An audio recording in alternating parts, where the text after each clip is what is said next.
There is a recording. There is. We're on a podcast, apparently. Who knew? Yes, we are. Have we got our notes for this, guys?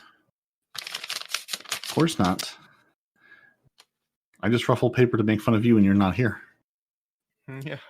Well, The best thing about this week is that it can be quite quick because we covered literally. Don't say that. Don't say that. It's gonna be 6 hours inexplicably somehow. We literally covered everything last week. I've started the podcast now, Luna. Why is he fussing? Because he's a baby. Luna. That's what he does. Did you take him to the trials too? You were fussing as well. No. Speaking of trials, though, no, you mentioned before we went in, right? Like suffering, builds character or whatever. Team suffering builds character. And then I had mentioned guarantees citizenship, citizen. And I had mentioned the Marine Corps, that's like the Marine Corps motto, and it got me thinking about like some of the stupid things we had to do in boot camp in the Marine Corps, And trials, I think, was worse than any of those put together. But yeah, I mean, at the time, you're right. Suffering builds character, and it builds camaraderie. But it sucks. And it built an inventory of trials weapons. I don't know. You might have to pay me to come back next time. That sucks. We'll just replace you. We just need a third person. We don't care who it is. We'll take anyone. Oh, well, fair enough. You're just a warm body to us. Yeah, we found a third person. Yeah, we did. Hello.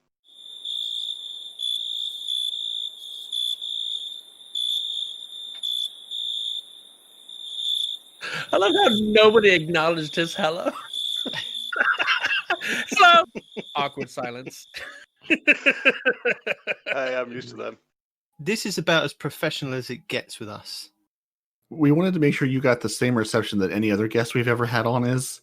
You'll come on, Respawn will be speaking, he'll ignore you completely and just keep speaking, and he will speak over you for the rest of however long this lasts. So that's the expectation we like to set, so people aren't disappointed.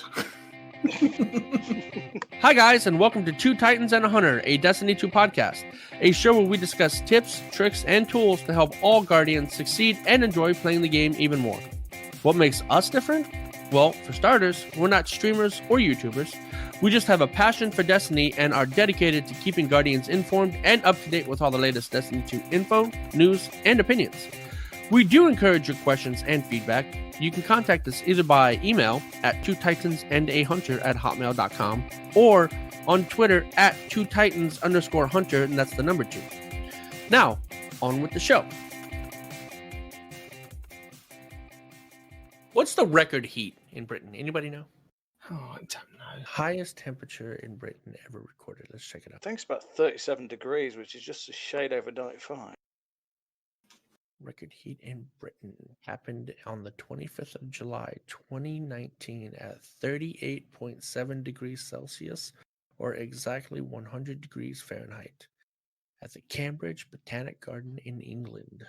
There you go. Welcome back to our British Trivia podcast.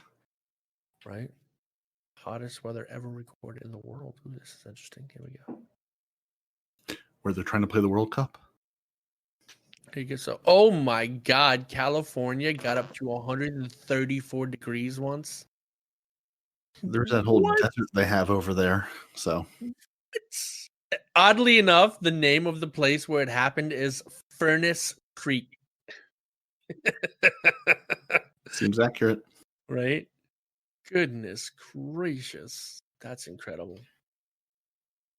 So have we got is there a Destiny roundup this week? Yes, there is. I've already got it. Have you? Yeah. Does it make sense, or is it just stuff that you repeated last week? Let me double check. It is why beaver errors are happening mostly. Is what it's about. No, that one was ages ago. It says the 4th. Yeah, the roundup was from the 4th. But yeah, Shackle Shotgun was like, I'm not doing these every week because there's just nothing really to report. So there are a couple new things that we haven't mentioned past the beaver thing. Yep. Okay, that's all right then. Anyway, Two Titans and a Hunter podcast. Somebody says things. We have a guest. His name is Narf. Welcome to the show.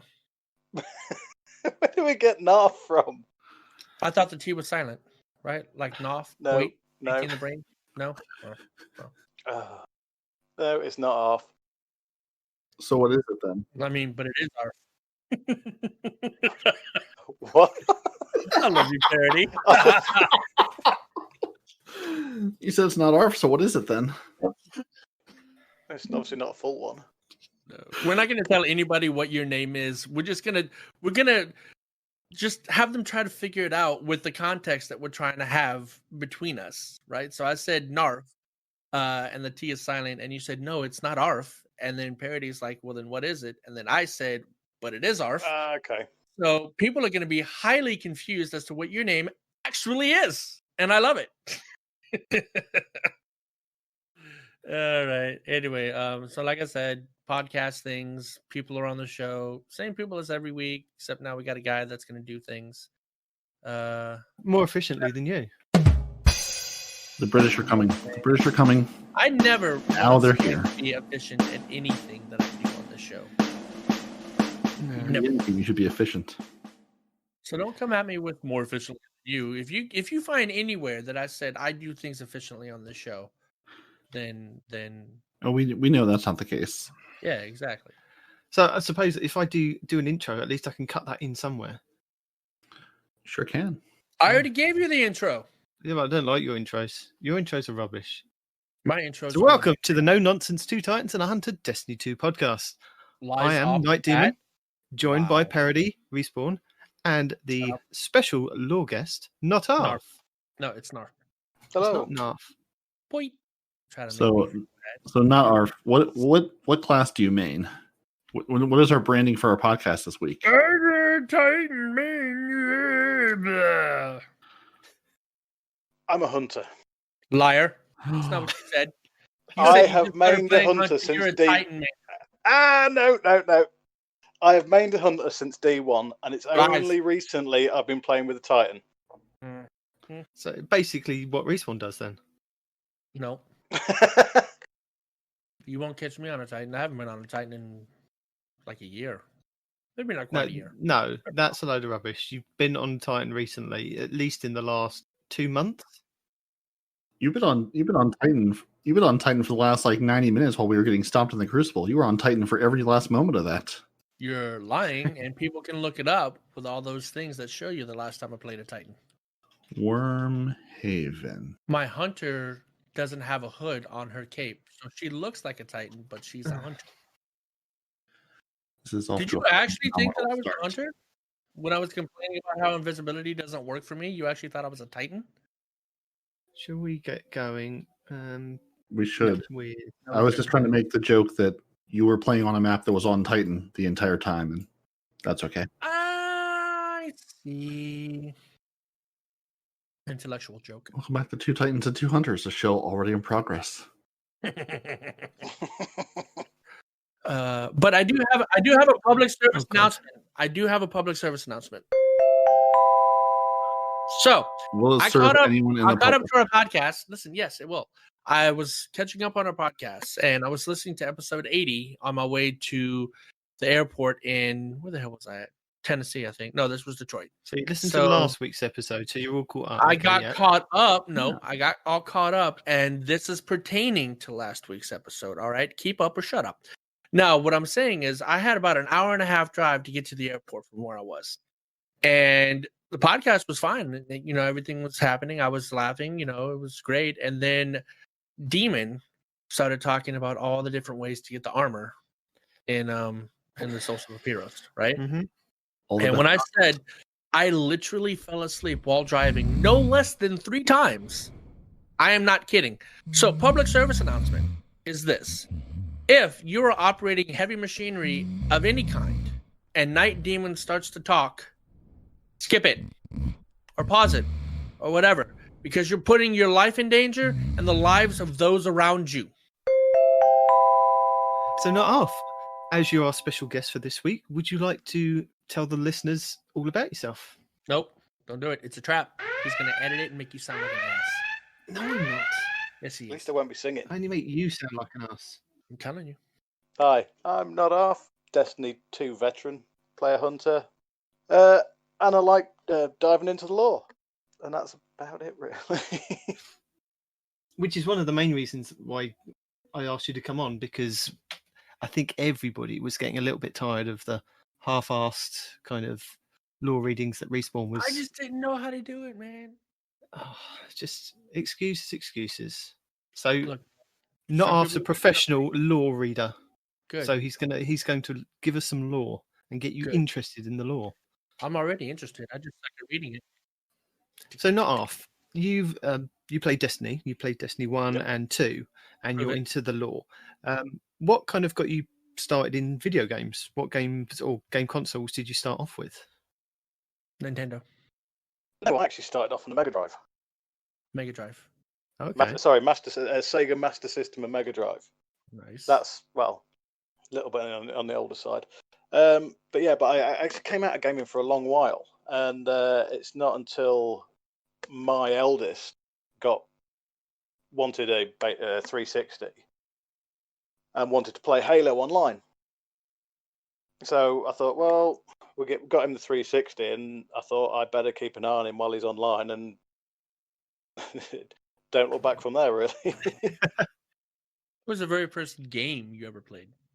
Very first game I ever played, that's got to be Duck Hunt on the Master System. Nice. And try not to cheat for holding a gun up against the screen. I didn't know Duck Hunt came on the Sega. Yeah, Duck Hunt was on the Sega, and I can't remember what the other one was called. It had 2 games built in. It was Duck Hunt, and there was No, wasn't that the basically NES? a shooter. Yeah, no, Duck Hunt was definitely Nintendo. That's why I'm surprised that he said he played it on Sega. What? I know there was definitely a shooting one with a gun on the Sega. Was it Safari Hunt from the Sega Master System? Yep, that might have been it. They have marksman and shooting. They have the one that you just mentioned. Some little guys with the yeah, it looks very much. There's some bunny rabbits and ducks flying around, so it is a duck hunting game. Yeah. They also have the Wild West one. So yeah, no, there's quite a few shooting games. Look at that. What's your favorite game you've ever played? And you can't say Destiny 2. That's cheating. Halo. I can't say Destiny. I've got to say Halo. Well, there's either that or there's... What's your actual favorite game, though? There's either that or there's Oblivion. That's a good choice. So you're like a shooter RPG genre kind of guy, huh? Yeah, which is why I got into Destiny. Nice. So did your son get into Destiny, and then you kind of followed just to keep an eye, or did you see Destiny and go, I want to play that? And then no, he's moved out now, and he bought Destiny not long after he moved into his new place. And he said, here, you can have this through the game with me. And I said, why? What's up? I said, I've not got the internet. Of course, I still had my Xbox Live Gold, and I gave it a go and got quite into it. Unfortunately, I got out of it very quickly because I found it very difficult. Yeah. Played COD for a long while. Then I stopped playing for a couple of years when my daughter was born. And then Destiny 2. Why did she take over? No, it was chaos in our house at that time when you've got 3 boys and a baby in a 2-bed house. Oof. Yeah, I can imagine that. Yeah. You don't have to imagine it. You live it. Shut up. Yeah, you do. You just get on and do it. So I'd got bored with COD and then stopped playing for a while, and I saw Destiny 2 was coming out and bought it on release. Okay. Managed to get the pre-order pack as well, and my wife hates it. I think your wife and my wife would be very good friends. So, getting back to what we were talking about, what made you choose Hunter first and then betray us?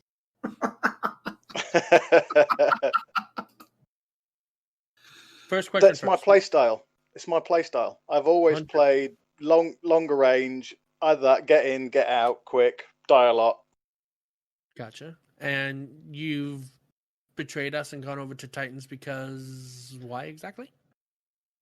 I listened to you guys, actually. I want to try the War Pig build.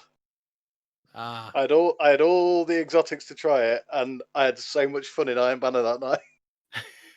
It's so good. It's so dumb, but it's so good. Especially as you play on, you see more people putting it on, and you're like, yes, my influence is spreading. Well, I was literally walking around corners, and I went in with a clan 6-stack. Oh. And the guy, no, it's all my clan. We went in as a 6-stack, and apparently they couldn't get kills because I was just walking around the corner, just shooting. And they were like, "What? Don't you ever reload?" I'm like, "Nope." No, breaks my immersion. We don't believe in it as a people. Oh, that's phenomenal.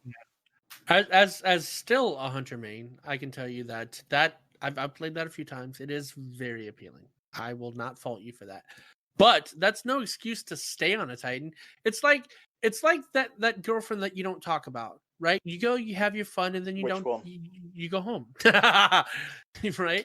And then you leave it at that, right? But you apparently have stayed on the Titan, and I don't understand why that is. Why are you still playing Titan? Well, that happened for a little while around Warmind as well. I played a few months on Titan, and then went back to my hunter. I think it was the last few weeks of Warmind before, a few months of Warmind before Forsaken. See, the Titan is still the wife. I'm sorry, the hunter is still the wife. The Titan's just the girlfriend, just the fling. And see, yeah, I don't get that. I like playing a Warlock significantly more than a Titan. You know, I don't know what it is. I think it's the Middle Tree Void and the Middle Tree Arc. They're just so good, so much fun to play. I just can't get over it, man. The Warlock is just everyone's mistress. That's just how it is. It's got to be, man. Because like, if I'm gonna cheat on my hunter, it's gonna be with a Warlock, never a Titan. Never touched one. Interesting. You never. I do have a Warlock on my account. That's when my brother comes over. So, since you tried the War Pig build, try the Nezarec Sin Void Weapon Middle Tree Warlock build, or the Nezarec Sin Void Weapon Middle Tree Arc build. I'll have to check my inventory, make sure I got them. Or if you don't have that, you can always go with Geomancer's Middle Tree Arc. Both of those really, really fun builds, and especially when you go the Arc, you'll have your super damn near constantly. Just are you talking for PvP or PvE? Yes. Or PVM. Yes, isn't an answer that needed to be said at that point. No, that is the perfect answer. Are you talking PvP or PvE for these builds? Yes. Okay. You finally adopted the parity playstyle. You have one build, it works in everything. It doesn't matter if it's supposed to be good or not. It works in everything because nothing matters. That's all that matters. So, Not Arf, you said that you were into the lore for Destiny. How did you get into the lore for Destiny? I started listening to Bife. I knew there was a lot of lore in the game anyway, because I got quite into the lore in Halo. But I started listening to Bife when I was doing things, just had him on in the background. And I started reading about the Books of Sorrow, or listening to about the Books of Sorrow. Now, he only did up to book 3 on the Books of Sorrow, and I just started internet searching, and I found Ishtar. And the podcasts I listen to now at work are unbelievable about you've got Guardians of Lore, you've got Focus Fire Chat, Spinfall Theory. The podcast you listen to at work should be ours. What the hell are you talking about? I do, but you've just said a disclaimer there, said I work with machinery, so I can't listen anymore. Okay, that's a fair point. Continue. Yeah, so unfortunately, I listen to hours of theories and lore while I work, and at the minute I'm working 10 hours a day. Yeah. So I'm actually running out of podcasts to listen to, and then that's how I found you guys, actually. So we were like third hand. We were just like... Also filled with content and hard to get through, just like Florida. Hey! It's a backhanded compliment. Mm-hmm. So, this week at Bungie, next week in Bungie? Yeah, so Parody, tell us what's happening next week in Bungie. Nothing. We're shutting the game off. Nothing else at all. Destiny. No, this stuff. I'm sure there's stuff that we've already talked about, but you know. No, we would never do such a thing. We would never tell you that Solstice of Heroes is beginning. We would never do that. We definitely wouldn't tell you anything about the Drifter bringing extra infamy to Gambit. Lock and load, Quick Draw.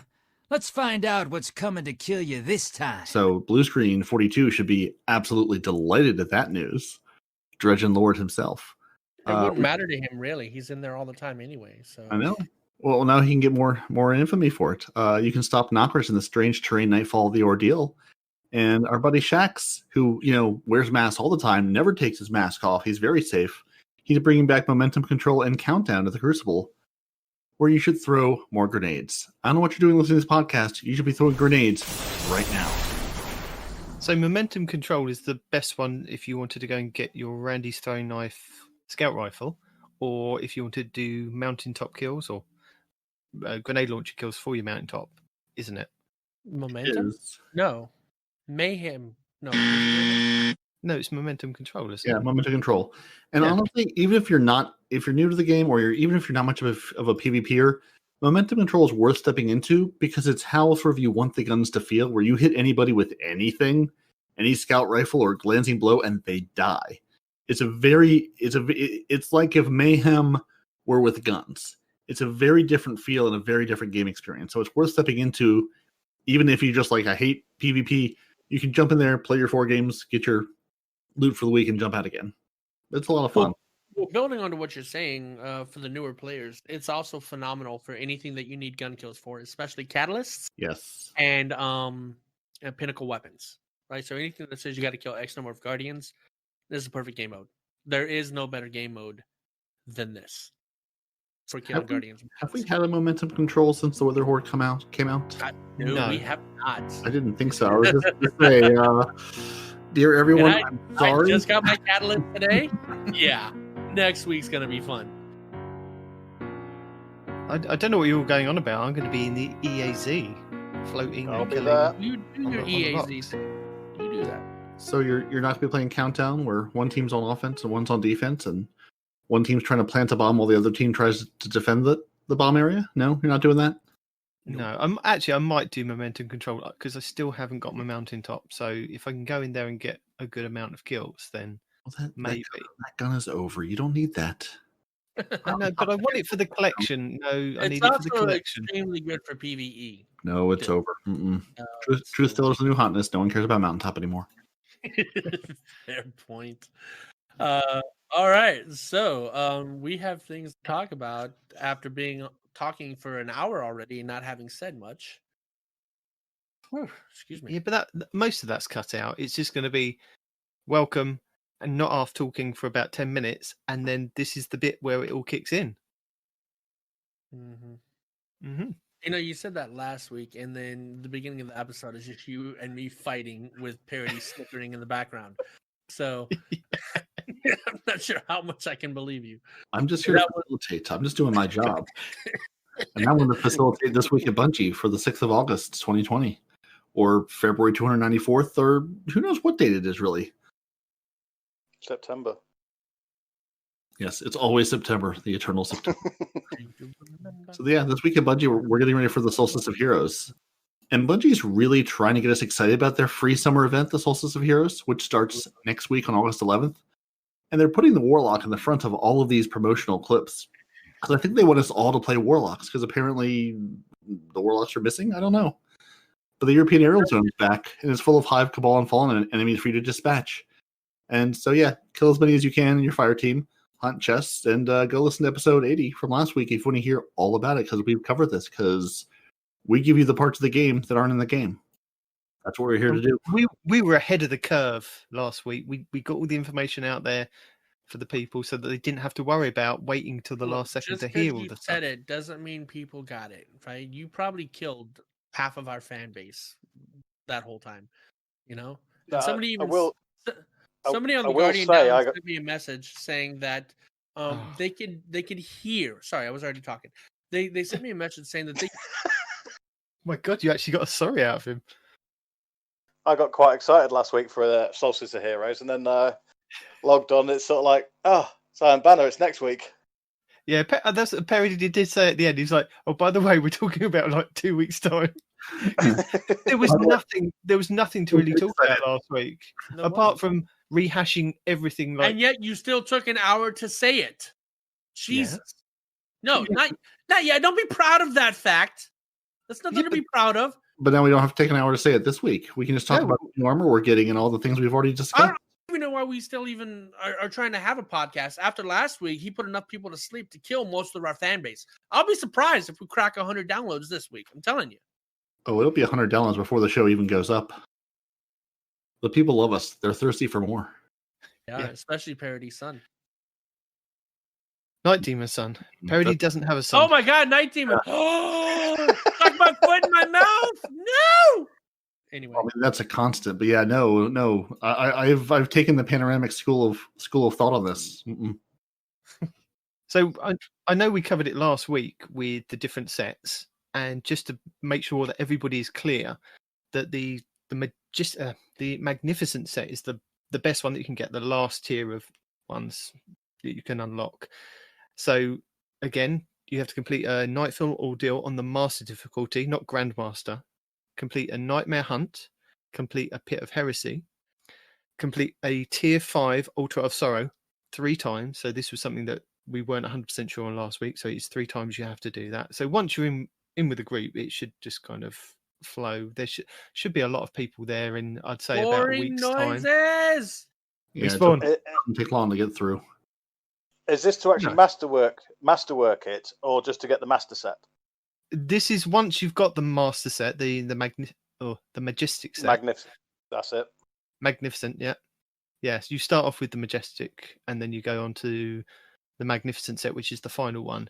So yeah, you have to do each one of these things to unlock the glows on them, as far as I'm aware. And completing these final objectives will unlock a white glow on your magnificent armor set. You'll need to upgrade the armor to magnificent during the Solstice of Heroes if you want to get the magnificent set. So as long as you get to the magnificent set, you can continue to complete the objectives after the event ends to unlock the glows. And I think we had that last year, didn't we, guys? I remember doing like a 200k Nightfall about 2 or 3 weeks later when it had all kind of finished, and you could still do stuff to have the glows work on the gear. So you can do that this year as long as you can get to that magnificent set on your characters, and you don't have to do all 3. You don't even have to do one of them. But wasn't it the same with the masterwork on the year before as well? Yeah, as long as you completed it at some point, it would give you the masterwork. It didn't have to be during the solstice. Yeah, you just needed to get to that set in the solstice. And again, they're saying that you can do that this year. So the last one that I haven't mentioned yet is win 7 Trials of Osiris matches. And again, this isn't on a single passage, but as Parody and I and Respawn this week can all attest to, that's not going to be a very easy thing for average players. And I honestly can't see this working. Trying to force people going into trials. And I know if a lot of people are in there, maybe there might be a chance. I mean, we got 1 win this week out of the, I don't know, is it 10 games that we played just to get the shotgun for Parody? It just... a little over an hour of gameplay. Yeah, probably about 10 rounds. And that was the one round where it actually felt like we were matched against people we should have been matched with. Every other time it was going in with, flawless gear and, unbrokens and everything else, and going, there's no way we're going to win this. They're clearly just going to wipe the floor with us.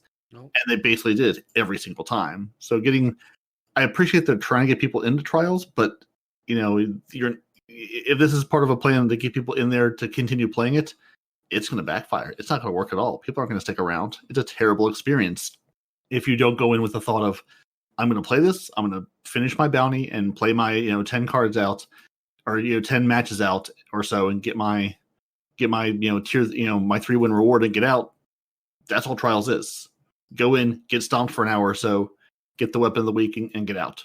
That's all it is for us. Yeah. Other people win. Not most of them. Most other will, and then of course the people that stomp you then send you messages afterwards calling you trash, and then you send the message back and say, "You're welcome for the free win, sir. I hope you enjoyed it." Would you prefer this to have been a worse experience? Because you can't make the PvPers happy. They're either angry because they're winning, or they're angry because they're losing, or they're angry because you're using the wrong guns against them. And just PvP players, just be happier. That same guy in your life, because you don't have any, it seems. that same guy that sent you that, like, he's just an example. But when that happens, you kill him with kindness, right? So he sent me that same message he sent you, calling me trash, Mhm. and I said, "But at least I got my shotgun," and I sent him a kissy face, and then he goes, "But you'll be trash with it." I'm like, "Yeah, but I still got my shotgun." Smiley face. But I'll Hearts. hit it. Bye And I bye. worked a lot less hard than you did. Yeah. Yeah. Yeah. So, I still got my not shotgun. Arf, what's your view on the trials thing? Are you good at trials? Are you good at PvP? Do you enjoy going into PvP? I can't stand PvP. It's Okay. Good I man. hate it. Trials is a big bag of nope. I've never been in there because I know I'm just going to get shot and end up for the rest of the match actually just staring at a screen waiting for it to be rezzed. You Got just their I mean, equilibrium, to my gameplay strategy. right? No, everybody's got their equilibrium. Like when I got angry enough, we started to get wins, and then Night Demon, I don't know what happened with him. He stopped lagging for long enough to actually get some wins, right? So there's an equilibrium. You get killed enough times, and then you snap, and then you find out that you're a god for 1 or 2 matches, and then you suck again.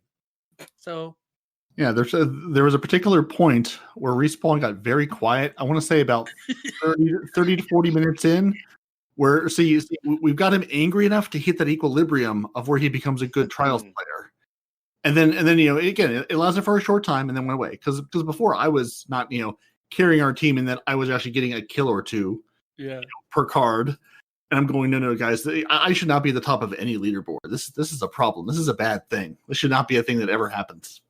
And then we had Night Demon, the Warlock, who came from out of nowhere because he was rubber banding like no Warlock has ever rubber banded in his life. It was Dude, Yeah. I don't know what was happening with that. Infinite freaking blink on this guy. I'm telling you. They could still hit me. There was nothing wrong with their hit registration on me. Yeah, No, because I watched you. Like one of these times you blinked into a corner and we're walking into a corner. I'm like, Damon, what are you doing? And then you died, right? Because I guess that's what's happening. You think you're moving, but you're actually staring into a corner, getting shot in the butt. Yeah, so don't use the rubber banding rural internet theory to win trials matches. Apparently, it doesn't work. You have to be an actual cheater on PC to win trials matches. So I think my only advice for this with the win 7 Trials of Osiris matches is that it also goes in tandem with the Triumph, and I think I pointed this out last week for the one of the Triumphs for the Arrivals seal is get 7 wins, and again it's not all in a row and it's not all in 1 week. So best kind of thing to do is get to your magnificent set on 1 or all 3 or 2 of your characters, and then make sure that you've got those boots, I think it's on the boots, equipped on all 3 characters, so that every time that you do get a win, that it will count across all 3.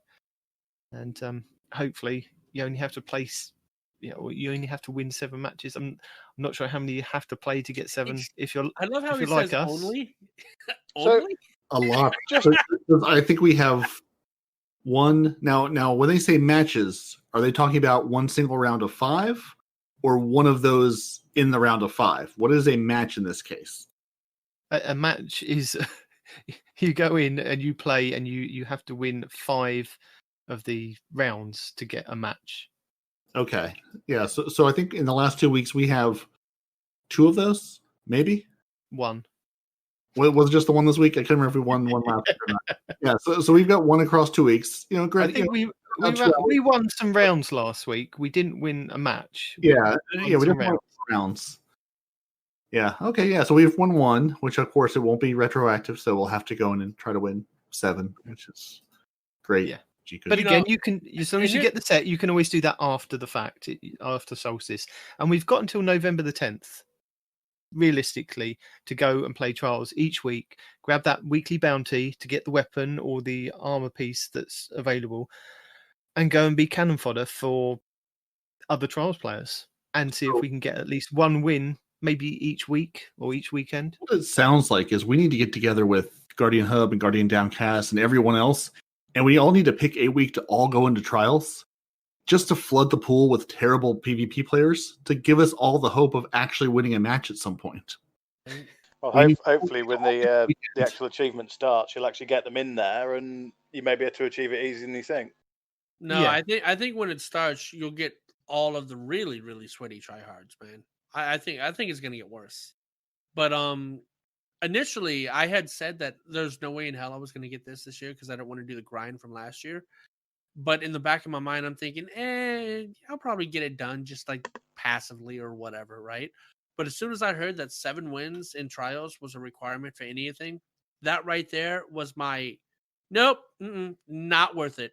Not even gonna try. Not gonna do it. Yeah, that's when I think it's going to get a lot of people stuck on and turn a lot of people off because it's just. I mean, you have to as we went in the last 2 weeks, 19 and I and Respawn once he hit the point this week of you have to go in just expecting to get your butt handed to you over and over again. You have to go in knowing full well you're going to get destroyed, and just try not to let it get to you. Not going in thinking you're going to play a reasonable match against reasonable people. You're going to play people with sub-millisecond reaction times. You're going to play people where you by the time you see the glint of that sniper rifle, they've shot you, they've shot your teammate, and there's a third guy behind you with a shotgun, and you're already dead. Yeah. Like you can't go in with any reasonable expectation of gameplay. It's more just a match of survival at that point. Not the game type, but just trying to survive long enough to get some shots off. Again, this isn't for everybody. This is just people with our skill level, right? Because he's making it sound like everybody's going to get in there and get their butts kicked. Obviously, there are people in there that know what they're doing. It's not us, but they exist. We don't know what we're doing. And I think there's a lot of people out there that also are in the same boat, like Not Arf. They just PvP is a kind of like a mountain to climb if you're not playing like sixes and with your friends, and that's fun. That part's fun. But going into trials is a completely different animal and a complete ball game. And I don't even know why. Like, try to help me understand this, you three. Maybe I'm just missing something, right? I can do PvP just fine. I can do Iron Banner just fine. I can sit at the top of the leaderboard without breaking a sweat, right? And competitive, I'm not as good, but I'm not bad either, right? I can kind of hold my own in competitive. But in trials, I'm like a baby in a boxing ring. They do things and kill me in ways that I'm just like, what the hell just happened? I don't even know how I died. I was running and then I was dead. I have no idea what happened, and I feel like you said, it's a whole different animal, but how? But why? What makes it different? Why is it that its trials are so freaking hard compared to even competitive? I think it's a mix between that's where better players are going to gravitate towards it for that reason, but also because it's threes and because it's elimination, every choice you make has much bigger consequences than it does playing in six, especially in sixes and even in fours. Every choice you make, every time you get sniped or time you get picked up with a shotgun, whatever, your team is immediately at a major disadvantage of having, it becomes a 3v2 at that point. And unless someone on your team is a god, you're at a severe disadvantage immediately. And every choice you make is like, it's life and death. But like, whereas if you're playing sixes, if you're playing Iron Banner, and even competitive to a point, it doesn't matter as much each individual death. The trials absolutely matters each individual death, and the caliber player is just higher because there's so many people who don't even step into trials, who will step into competitive and realize that sometimes it's not all that competitive because it actually matches you with a reasonable people against you. Trials, it just doesn't. It doesn't match you with people at your skill level at all. Everyone above you, again, if you're not a good trials, good trial player, a good PvP player that really wants to spend time in it, you're going to get stomped like that. And also the other part of it, I think, is just the teamwork of playing these trials matches, knowing the callouts, knowing the maps, knowing each and every part and where your lanes are, and where not just knowing what you're doing, but knowing what your teammates are going to do. No, if I'm sitting here and I'm hard scoping this doorway, I've got one guy flanking around left with a shotgun, one guy over here with the pulse, whatever. Like, they've honed that communication and they know where their teammates are going to be, so they don't get snuck up on. They don't get flanked. They don't get surprised by the other team as much. So I think it's just all of that combined. It's a totally different beast. I think with competitive, you're going in as a solo player into the solo playing list of competitive. You're not with Parody and I going into the competitive playlist, because I think that would be a completely different animal again compared to the solo playlist. Because you do get a chance at being then matched up with people of a higher skill level on your team that can help carry you. So if you're a good player and you've got somebody that's equally as good, you work quite well together. You may have somebody that's, worse or even better than you two, and that could help carry you. But you're not playing as a 3-stack against other 3-stacks, or LFG players saying that they want 1.5 KDs. In the same kind of vein as Trials is, people go into the 3s to practice to go into Trials. Okay, all that makes sense. I have no fault in anything you guys said, but I think there's something else that I'm missing. Skill? Like earlier, for just as an example, I had my Revoker. That hunter was running at me, just running at me, right? I shot him in the face with my Revoker, and he survived. Popped his super into him, right? Guardian down. Now, for everybody that's listening, at the time, my light level was 1067. His light level was 1069, 1071, somewhere around there. It was higher than mine, but it wasn't like 1080 or whatever. So getting shot in the face with a Revoker, there is no way that should have not killed him. And he survived with like 2 or 3 HP. And it's things like that happened, that seemed to happen a lot to me. Was he 5 levels above you? Even if he was, when they're the same level I am, a sniper rifle to the head does just under 400 health damage. I can't remember what I was listening to, but they were saying basically if your opponent is 5 level above you, it's quite a handicap. Why I think that was us last week with Iron Banner, wasn't it? And I think it's the same in Trials. You are at a disadvantage. Yes, that means you do less damage, but it wouldn't do like half damage. There's no way they would nerf you that bad. There's no way, man. There's also some absolute issues with hit detection in this game. Because I noticed it less so in Trials because I was busy getting murdered, but I definitely noticed it in Iron Banner this morning and earlier this week, where I was running a summoner and a chaperone because I never really played with a chaperone, and said, let's see what I can do with it. Okay. I was absolutely hitting people with the chaperone, not even at like chaperone range, but just like a normal shotgun range. Right. And there's absolutely no way they should have lived through it. And not only did they not die, they didn't take damage. Like their shields didn't even get broken. And I'm shooting you point blank with a shotgun. So there's just some other instances of like, to what should be a final blow to finish you off after hitting with an auto rifle, shotgun, whatever. You're standing in a wither horde and I go to melee you, which should finish you off, and you somehow not only don't die, kill me, and then run away with way more health than you should have. And it's not because you were running a certain exotic, not because you're, like the hunter dodge or you gain the health. I get that, but there's definitely things where the hit detection is just not there. Even if you bring that into account, let's say I saw the headshot hit. I know I hit the headshot, but let's say, for example, I hit a body shot. If I did hit a body shot, it would have left him with significantly more health than what he had. Because I body shot people with Revoker all the time. It'll take their shield and about a third to a half of their health. Right? This guy, he had a sliver of health left. So I didn't do body shot damage. I did nutters damage, but it didn't kill him. And that's the part that's got my head thinking, how the hell did he not die with a headshot? How did it leave him with I don't even know. But still. Yeah. Like I said, even some combination of resilience and resilience does not make that much of a difference. Resilience will not allow you to survive a headshot. But RNG bullets will. Whatever the case is, I just feel like Trials is got some hinky stuff going on. If I was playing PC, I would have 100% said that guy was cheating. PvP as a whole, like I said, it just there's some issue with it, and again, I think today all to who was the host of that game?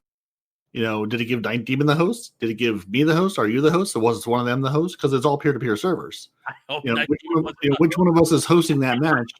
And you hit him with the thing. Well, maybe it doesn't register all the way. Who knows what the reason is? I mean, yeah, but no, I've seen a lot of things in my Iron Banner. Again, Trials, I notice it less because I can't tell if it's the game not registering detection or me just being dead. But Iron Banner, I definitely noticed it this week. But this brings you back down to the debate of skill-based matchmaking. Yeah. Oh, I've beaten that thing to the point to where people are tired of hearing me talk about it. The thing is, I don't like playing Crucible. But when I do have to Crucible, when skill-based matchmaking in, I was getting around about a 0.5 KD, and I was winning. We were winning about half the matches, which I was okay with. I could cope with that. Now, when I go into Crucible now, doesn't matter what it is, unless you're talking momentum control or mayhem, where it's just completely random. I'm losing most of my matches, and it makes me not want to go into Crucible at all, because it's not fun when you don't win. If you're completely getting crushed every time you go into Crucible, people don't want to play it. Yeah, and you can't. I think we've said this over the last couple of weeks. You can't take the loadouts that you like to mess about with. I mean, like Parody and I have gone in and taken the Action Warpig loadouts, and it's not as fun to just mess about now, because you're just getting shotgunned in the back of the head. You've got hunters jumping left, right, and center. You've got warlocks floating up in the sky. You've got people with significantly better skill than you playing you and just decimating the whole team.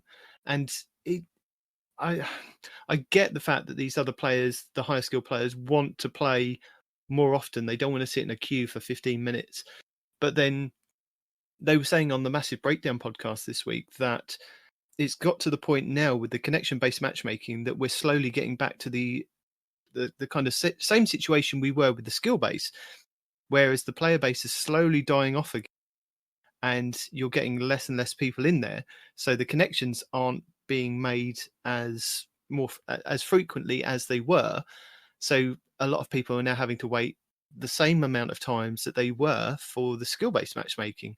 And they said they wouldn't be surprised if it suddenly shifts back when Beyond Light comes in November to skill-based matchmaking, because there's a lot of issues that are now coming with the connection, and you can't keep everybody happy. But as they've said on their podcast, and I think we've said as well, it shouldn't be one or the other. There should be something else. They've got to come up with something else to get a majority of players happy, and not happy, just wanting to able to step into Crucible and just play and have fun. And I mean, I found it with Iron Banner the other day. I recorded some footage for the podcast.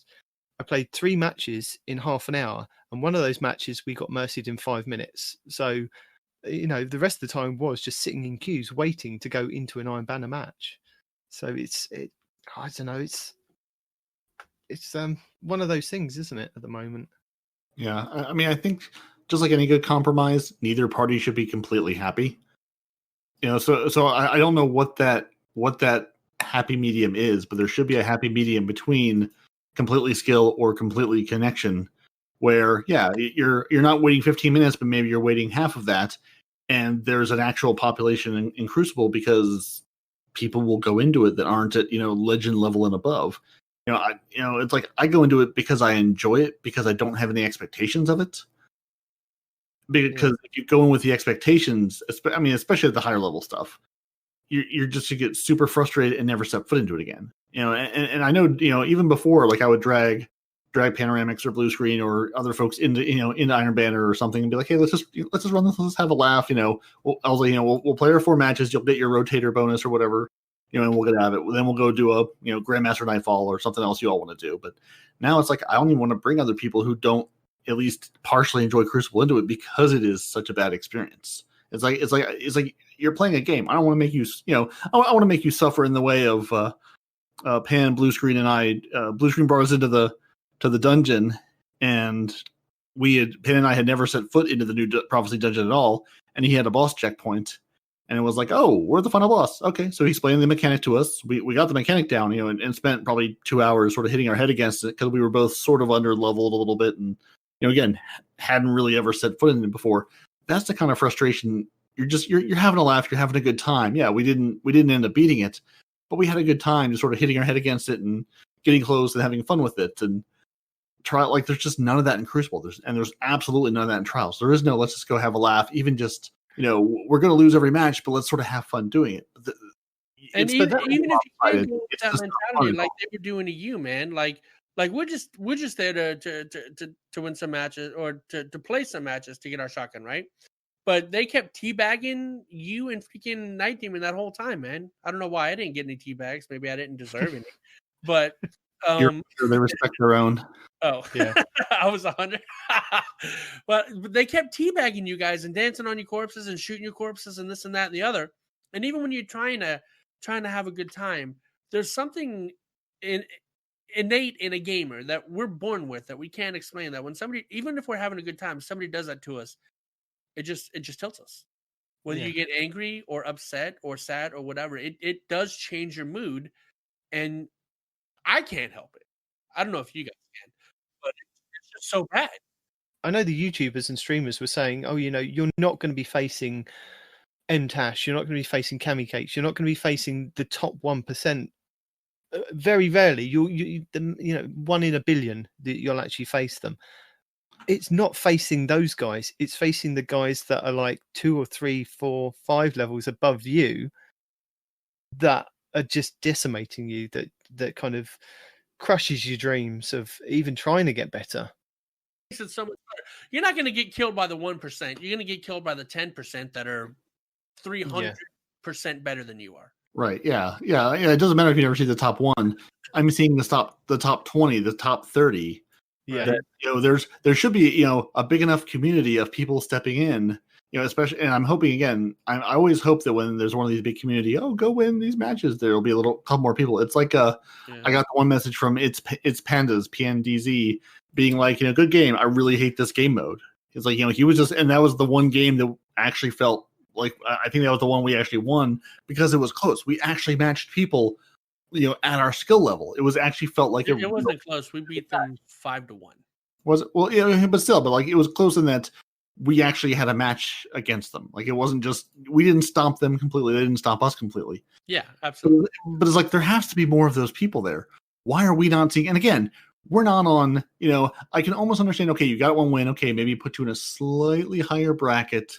You got 1 win out of your 7. Okay, whatever. But, if we're at, 0-1, 0-2, 0-3 wins, we should not be seeing people that are that good. There have to be other people in here on the eastern coast of the United States on a Saturday morning that are playing in trial to come match us against.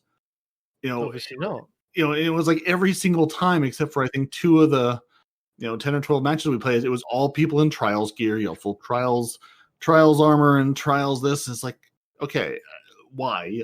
There has to be some population you can match us with, and it just doesn't.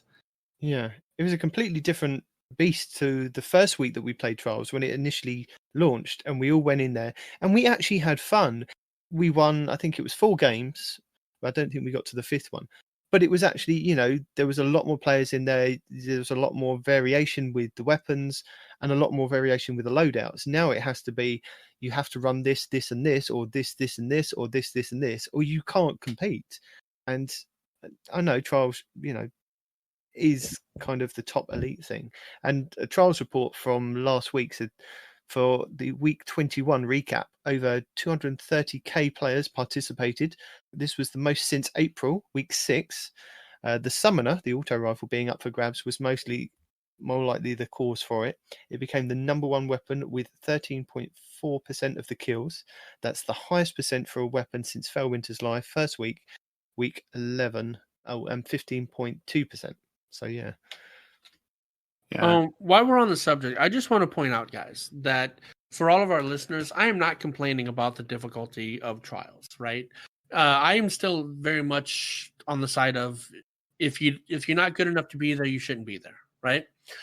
I played today because they told me that all we had to do was just stand still and we get a weapon. So that's why I played today, right? Plus, we did say you had to shoot your weapon and move forward into the enemy gunfire. The idea was we didn't have to get wins and we could still get a weapon. And plus, it was my 2 co-hosts that wanted me to play, so I went to play it, right? I did not enjoy it. It was not fun. The only time I had fun is before we started playing and then after we finished playing.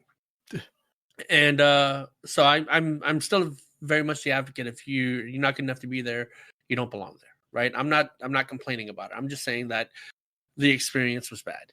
So they're emphasizing that the experience was bad. How did you feel that now that they've had the change of if you just pick up the bounty and you get an engram to get that to get that weapon to drop from the 3-win package. It's a guaranteed drop from just completing that bounty, and win, lose, it just completes over time. Right. Are you happy with the change? Are you happy for them to continue like it is, or do you think that they still need to progress the game mode even further to enhance it some way? This specific change, because if you remember before, when anybody in your clan would beat Trials, you'd get a Trials Ingram. You never had to go in, and you'd get an Ingram. That was a little too much, right? Don't get me wrong, I enjoyed my Ingrams, right? But I didn't earn them, right? At least by doing this, you have to enter the game mode, right? Win, lose, or draw, you have to be in the game mode. So that I like. That is a way for Bungie to get people involved. Now, that being said, telling people that you have to get 7 wins inside of Trials to complete a freaking armor piece, no. That is BS. That is, or a Triumph. That is BS. You should not have to force players like that, right? I understand. What would have probably been a better way is if they said, get to 2100 in competitive. Now you can either do that as a group or you can do that as solo, but at least with that you can get to 2100 without losing points, and some people can do it in a day, some people can do it over a couple of weeks, but it's something that is achievable. And let's say you've already got to 2100 for this season, well then it's automatically unlocked for you. That you shouldn't have to be forced to play some. I think everything in Solstice should be backwards compatible. I hate the fact that it isn't. So I'm right there with you, man. So what you're saying is basically, if you've already got your 7 wins in Trials, should auto complete as soon as you get to that level of armor. Exactly. Because if we did that, we'd have I should say right? Because when we played before, we would get 3 or 4 wins, right? We got 3 wins one time and 4 wins another time. That's our 7 right there, right? But no, it's not retroactive. So now you got to go back and you got to try to fight with all these new sweaty hardcore freaking players and yada yada yada. And even these new light players, right? Even if they're new light, they still might be really good at PvP. So we have an even bigger pool of sweaties to deal with, potentially speaking. I think them saying you have to go, not only you have to go into Trials, going into Trials would have been meh on its own, right? But you have to go in and you have to win 7 matches. That was a deal breaker for me. You screwed the pooch, Bungie. You were so close to greatness, and then you failed. Yeah, shame on you. If you're gonna drag people into Trials, at least have it say complete the weekly bounty 3 times. Something. Play enough games. Play or play 5 matches of Trials across 3 weeks, something like that. I mean, just or 5 matches of Trials and get to 2100 in comp or something. Or not even that. Just make the bounty. Right. Yeah. Just the bounty itself, the requirement, right? How we had to win 100%, right? A loss is 1%, a win is 2%, right? Right. Instead of getting to 100%, make it 300%, right? You just have to do 3 times as many rounds. Yeah. That would have been a good solution, right? Yeah. Just to play the game mode. There's some level of success you have to have with this, and it's not a thing you can just go do. I really like this 2100 because even that you can go in solo, and you can get there eventually because there's no backtracking. You don't have to string wings together. You don't have to do any of that. I like things you can just go and play the activity, and eventually you'll get rewarded for it. Yeah, it may take some people an hour, may take some people a week, but you can all get there. This is really not. This is might as well go say go complete 3 raids. Any 3 raids, go complete 3 raids. For some people. They can do that in a day. For some people, they'll be like, "Well, I don't have a raid group." Trying to find LFG. Like it's theoretically attainable, but it's not attainable by everybody. And it's supposed to be a solstice, a celebration of things. That's no. Like if you want to have a PvP component, don't make it that one. Make it anything else. But that's not the one that you should have picked. You'll get no argument from me with that one. The thing is, I don't have the time to put into this, so. A lot of the longer grinds I haven't done, and I've got no quibble about them because they are achievable. But this for me is not. It's not achievable for me at all. So I've already written that part of it off because exactly. I've tried Trials of the 9 back in the day, and I tried it. I went in there. I got annihilated. I walked out with my ass handed to me, and I went, "Yeah, I'm not doing that again." Or at And least, if this you're is- going to have that requirement, put it on Titan armor only. Okay. But when you walked into Trials of the Nine, There are no Titans. you weren't under any assumption that you were an amazing player and you were going to go in there and stomp. No, I wasn't. Where you knew that what skill level you were, and you were just trying to get maybe 1 or 2 wins to get something out of it. Yeah, And I think exactly that's that, what, and you can't do it. yeah.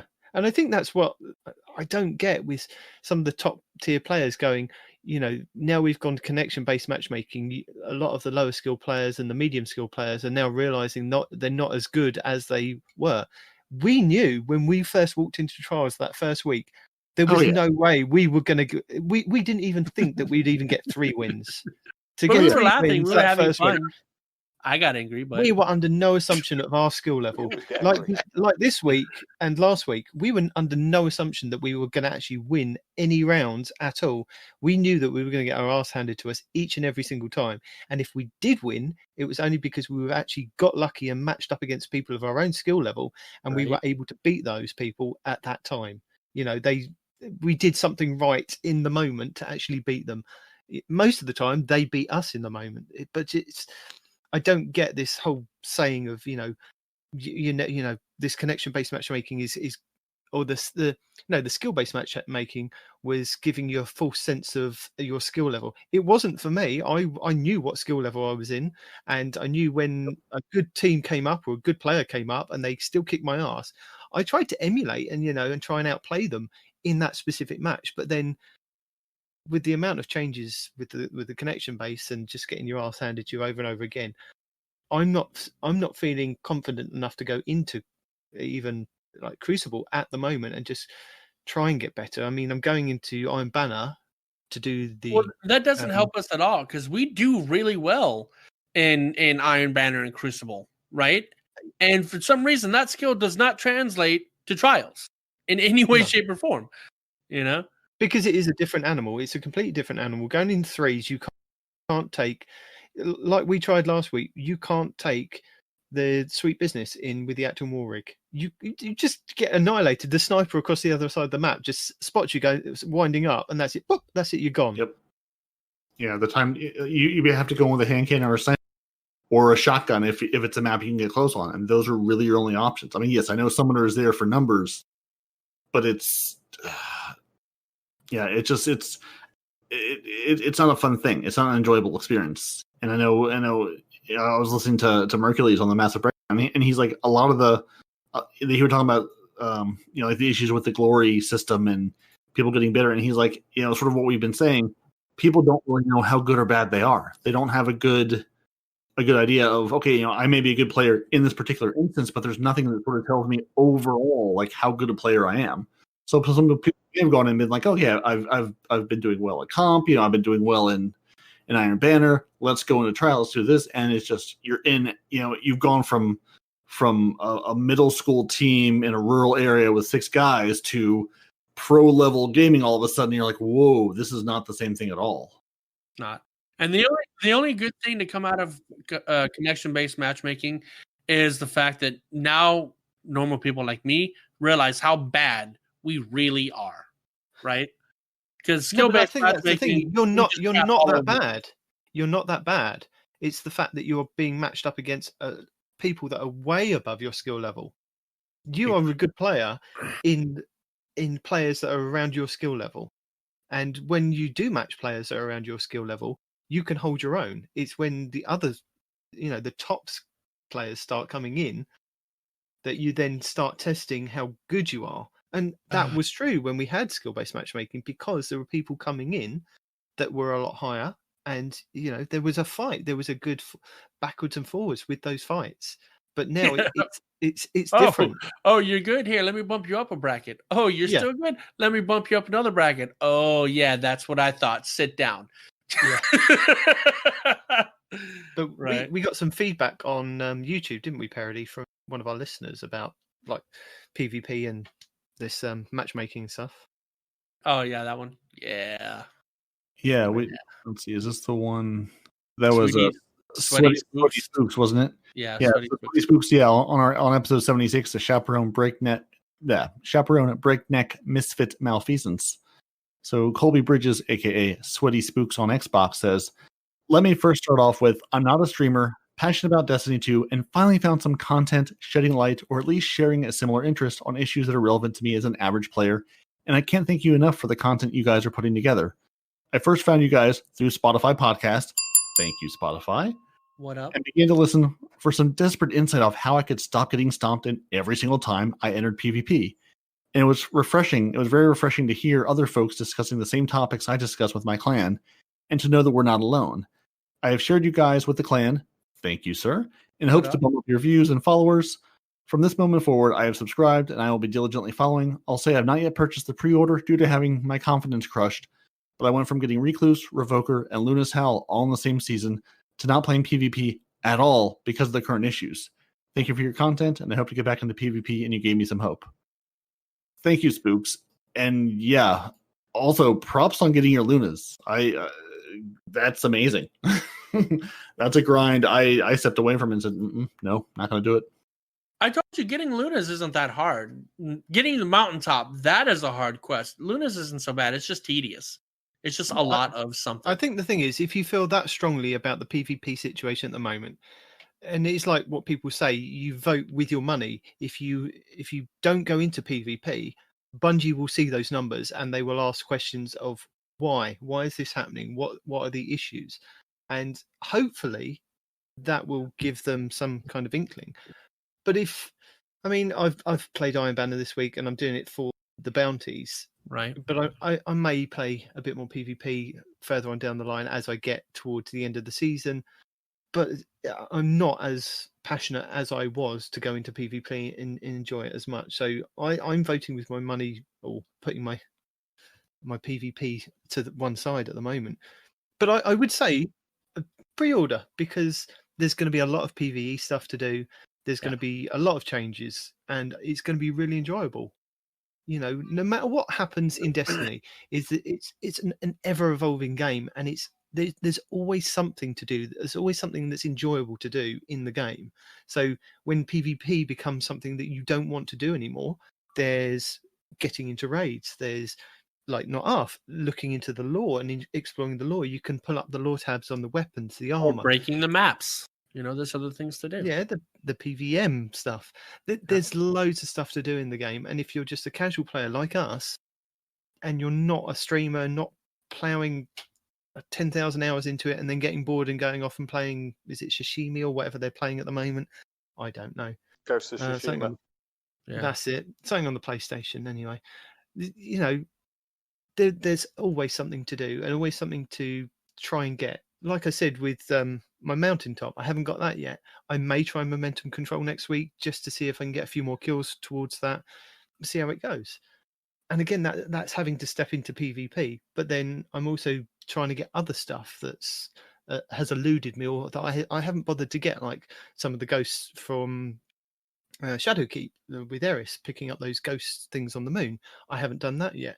And maybe that's something I need to kind of think about before they maybe take Shadowkeep out of the game as they kind of ever evolve this world. But I'm focusing on the stuff that's going away more recently to get done. So, and building on to what he said, right? Don't just stay out of PvP like what you explained it. You said, you know, you hope to get back into PvP, right? Get back into PvP. The thing about it is you can have fun in any game mode. And like I've said on many podcasts, I don't like Iron Banner at all. I don't like playing it. I don't like PvP at all. I don't like doing any of that stuff. You will not catch me going in there by myself unless I have to, right?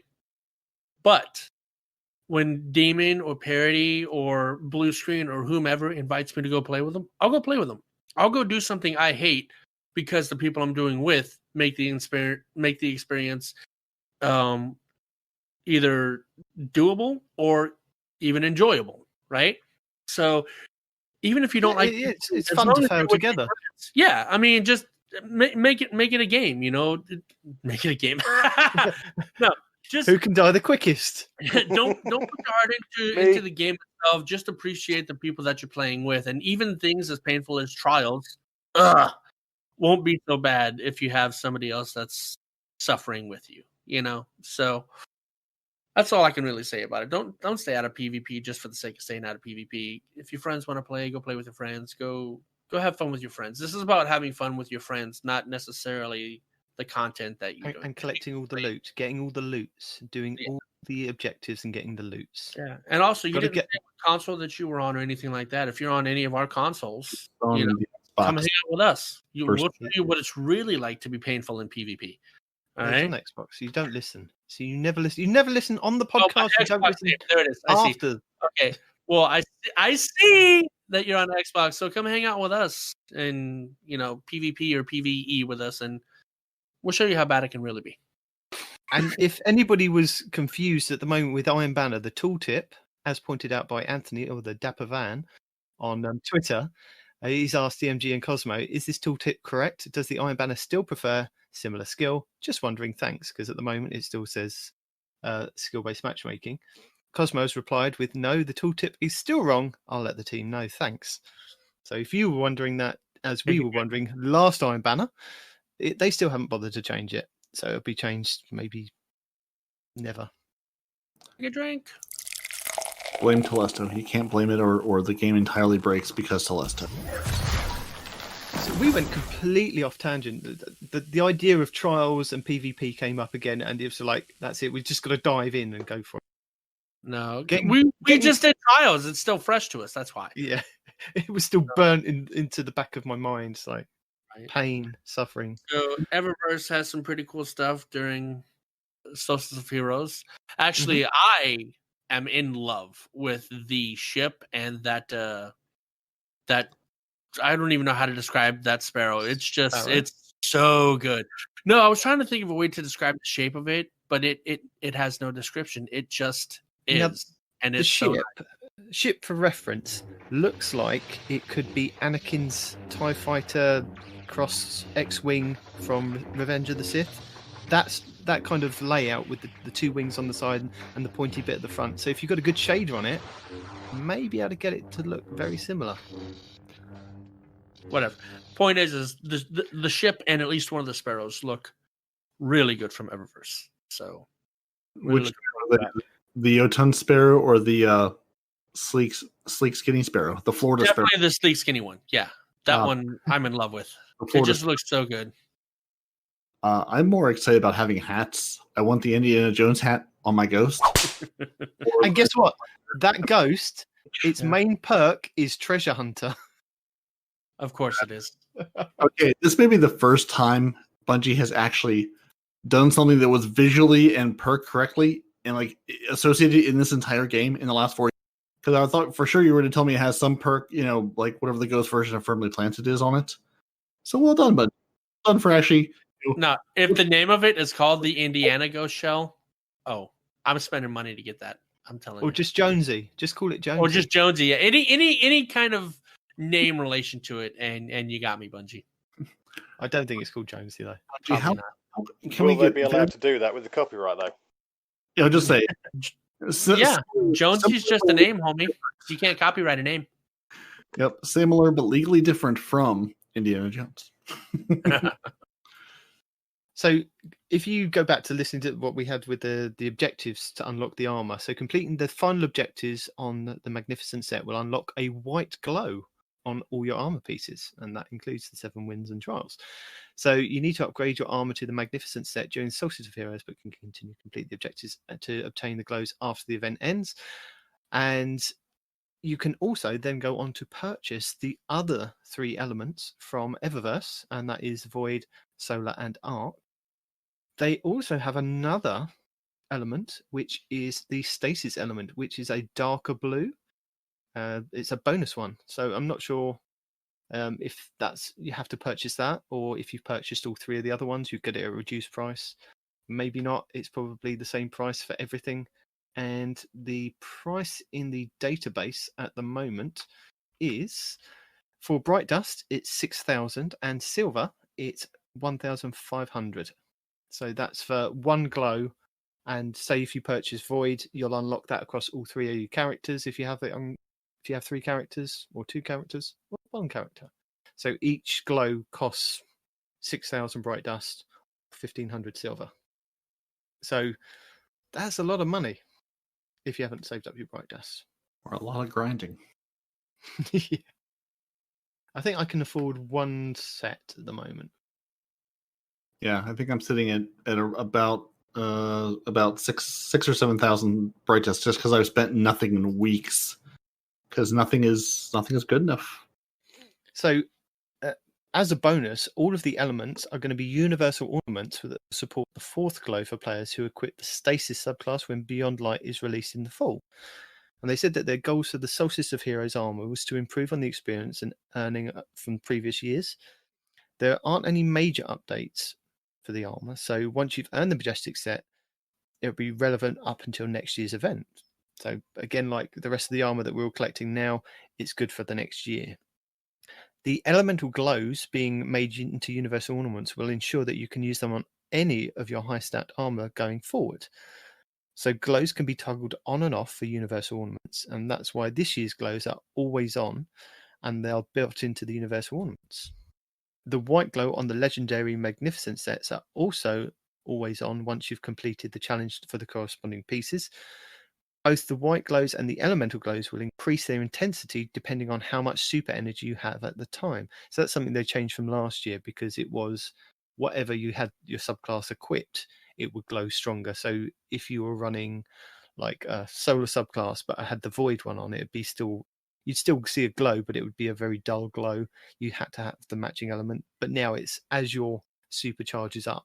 So if you're in PvP and you see somebody glowing like there's no tomorrow, run away, because they're just about to unleash their super on you. And now we've got a special bit for Respawn. Because after you've already played your Trials matches and you've gotten so angry and frustrated, Bungie has given you a nice remix of lo-fi Destiny 2 music, which is perfect for unwinding after an adrenaline-pumping Crucible match or stressful flawless dungeon finish. Tried it, didn't work. Put on some headphones and kick back with your feet up to these soothing jams. The soothing jams didn't soothe you? Didn't soothe the Savage Respawn? No, not even close. In fact, it felt like it was taunting me. Made it even worse. Yeah, they tried. They tried. So do we have any hot fixes, player supports, anything coming up? Bean parody? The end is the beginning is the end. It's all a snake just eating itself. Our player support team is here to help, and they are tracking known issues and making sure you have info on them. And as always, this is their report. So in hotfix 2.9.1.2, they did fix a couple of things, and that did come out on the 4th of August, so 4 days ago, on Tuesday as we record this. So they did fix that issue where the Ordeal version of the Lake of Shadows was inaccessible at tiers above Adept for players who don't own Forsaken. They fixed the issue where the Festering Core Nightfall was listed at 1080 in the Director, but was actually 750, which sort of surprised us that they bothered to fix it. So I guess it was something easy they could do. Guardian should expect a much greater challenge when engaging with his strike. The Leviathan rewards of Glimmer and XP and chances for exotics and bright engrams are now back on a weekly lockout, fixing that issue they had with the Ghost. The whole thing about players not getting the means to an end quest from the Prismatic Recaster, theoretically they fixed that issue. Hopefully you can pick it up now. And they fixed an issue where the Umbral stat focus engrams could provide less than 10 in the selected stat, making it pointless to use. And sadly, they fixed the issue with the Ruinous Effigy could trigger the heal from the Stronghold Titan Exotic Armor while blocking with the carry object, which Pan, Blue, and I were definitely trying to use in the end of the dungeon last week to great hilarious effect. So sadly, there will be no more of that. We do have some upcoming changes and issues. So there's going to be some API maintenance. So it says until September 23rd. So I guess between now and September 23rd, the post-game Carnage reports won't be available between 1 and 4 a.m. at PDT due to database maintenance. So that seems to be a nightly update. So 1 to 4 a.m. for them. It's different times in different time zones. I'm too tired and it's too hot to figure out when the summer. What time is it for you? 1 to 4 a.m. is 6 to 10. Okay. Whatever that is. 1 a.m. is 6 a.m. here Eastern. So it's the 11 a.m. for me over here in the UK. So if you're in the UK trying to play during lunchtime, you won't see any of your post-game Carnage reports. And if you're on Australia, it'll be in the middle of the night, so you should be in bed anyway. Go to sleep.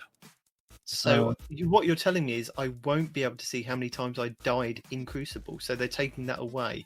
That's good. That might help alleviate some of the pain.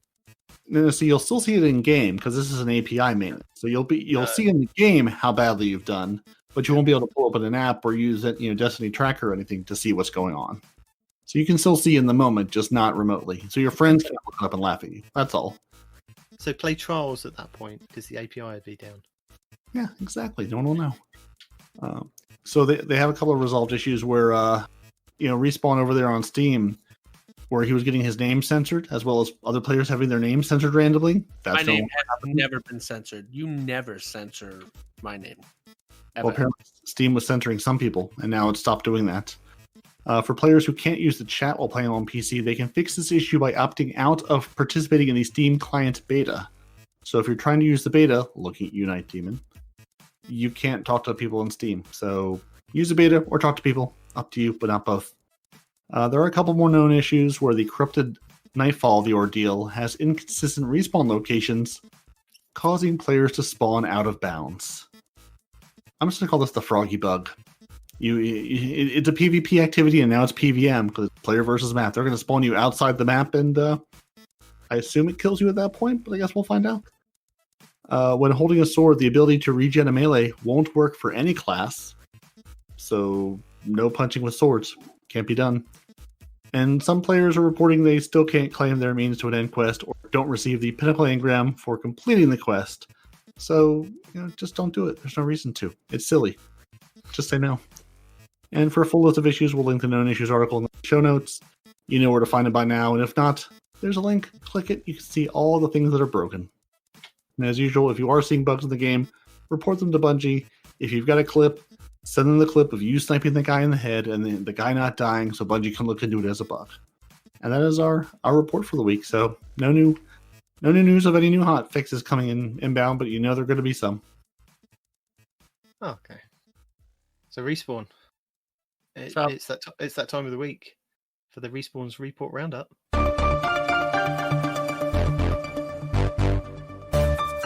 Right.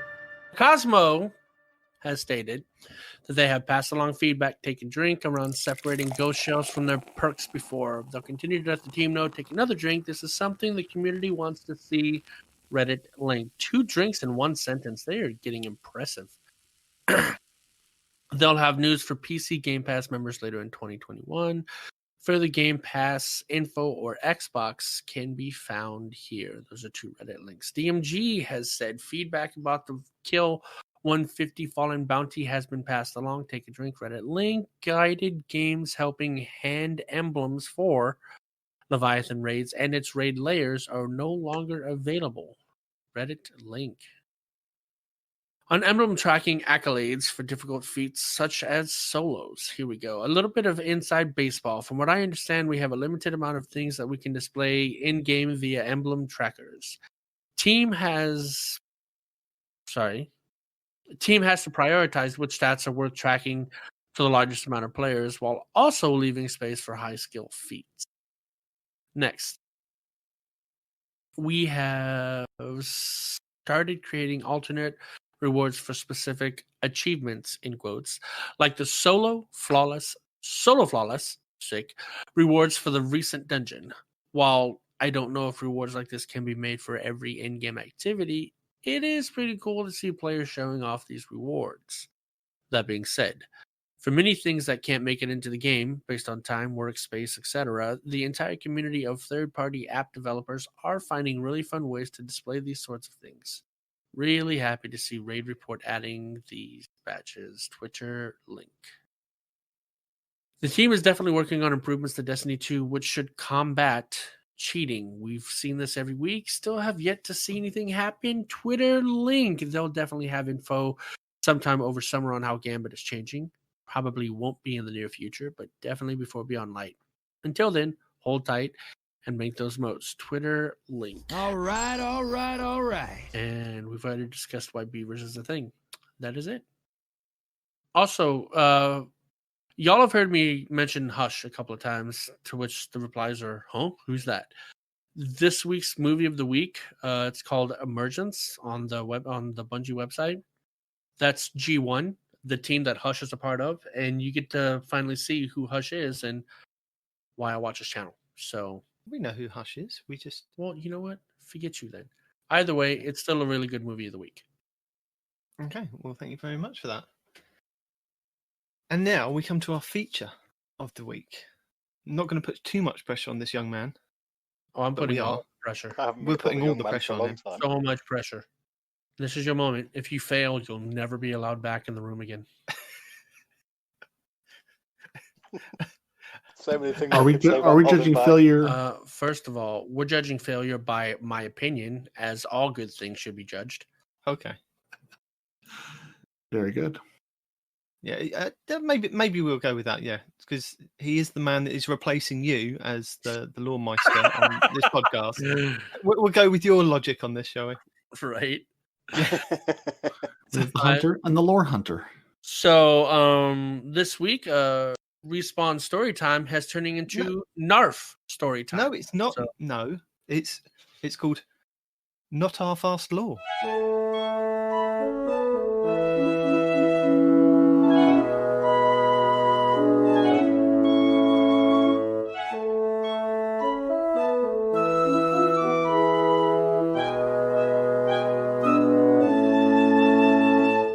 What? I feel like you said something dirty there. No, What? Not Arf Law. First of all, you told me we can't say ass, so we can't have that be the title. He No, didn't. that was ass. He said ass. Yeah. What? If it's British, it's okay. Oh Yeah. my It's all, god! it's all about the accent, buddy. There's like 6 H's in that word. Ah, it's different. The kids will have no idea. All right, I still like mine better with the whole. It's not Bife, it's not Mylan, it's not Arf. Ta-da! But no, nobody likes my ideas. Well, we Dicks. could have had yours next week. Yeah, whatever. Say things that are interesting. Arf, ready, go. Right, the topic we got this week, and it wasn't me that picked this. It was Night Demon. Little disclaimer there. We're going to be looking into the Exo Stranger. Now, what do we know about the Exo Stranger, guys? She's strange, and she appeared in Destiny 1. She's the And- sister to the chick that likes to live on Mars. Hasn't been confirmed. She doesn't have time to explain what she doesn't have time to explain. Whatever. I thought another piece of lore they actually stated that they were sisters, but in any case, the stranger's It is name is widely Bray. believed that the Exo Stranger is Elsie Bray, sister of Anna Bray. Anna Bray. Now, Yeah. that was found in the lost memory fragments on Mars when you went round shooting all the little coloured discs. Sure. Yep. Okay. Now, I was actually going to save this till the end, but we'll go into this first if you want to, unless you want to start at the beginning, so everyone's on What a are level we playing reading? field. Which one are we reading? This is your law reading. You guide us. Yeah, you tell us what we're reading. I got a bunch of stuff here. What do we got? Right, Treat I'm us gonna like start we're on- all 5-year-olds and we don't understand a thing. Okay, maybe treat us like 10-year-olds. Stop I mean- interrupting him. I'm interested. Shut up. What? Right, the Grimoire card, the Exo Stranger. Got it. Stories of an Exo who walks in the darkness without a ghost have long haunted the tower. Legends say this anomaly dissolves in and out of the world, intangible and elusive, as if she is a visitor from somewhere beyond. Some believe she's the last of an ancient Exo squadron, fighting a long-forgotten war. Others dismiss her as a hallucination caused by exposure to Vex technology, but there are those who maintain that her intervention saves their lives or averted unspeakable catastrophes. Sorry. Know that you do, in fact, belong in this channel.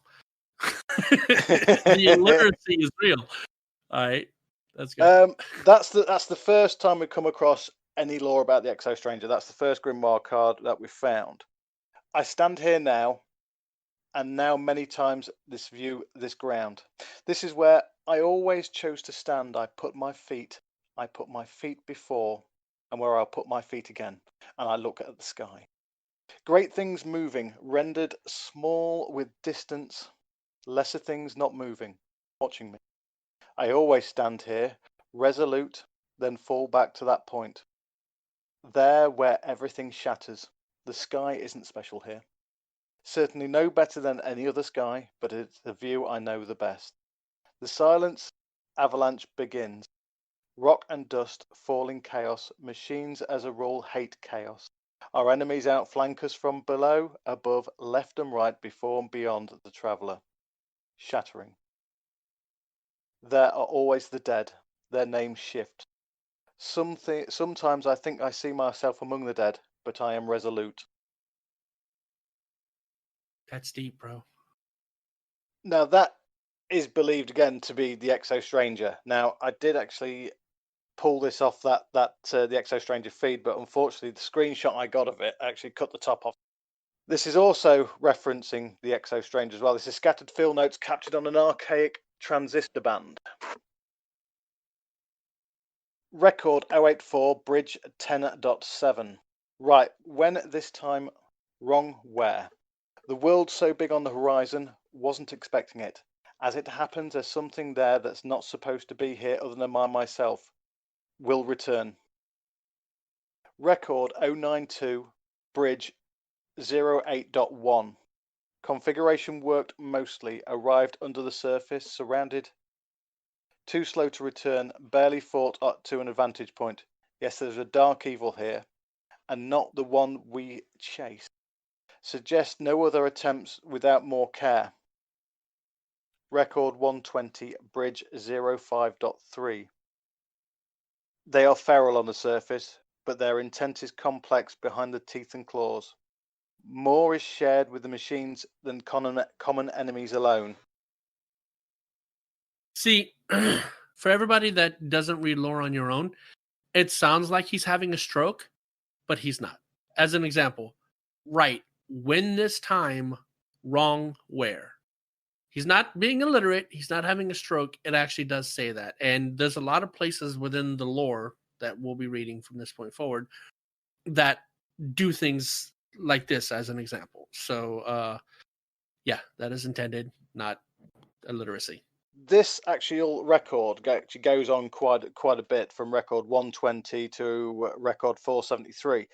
I'm going to skip some of it because it does go on a little bit, but we go on to record 473, bridge 1.2.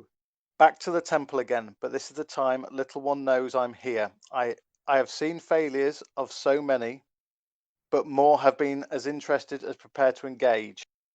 Now, it's believed this is the Exo trying to find the right point in time to find us in D1. Do you understand what I mean? Point in time? You saying she time travels? Yes.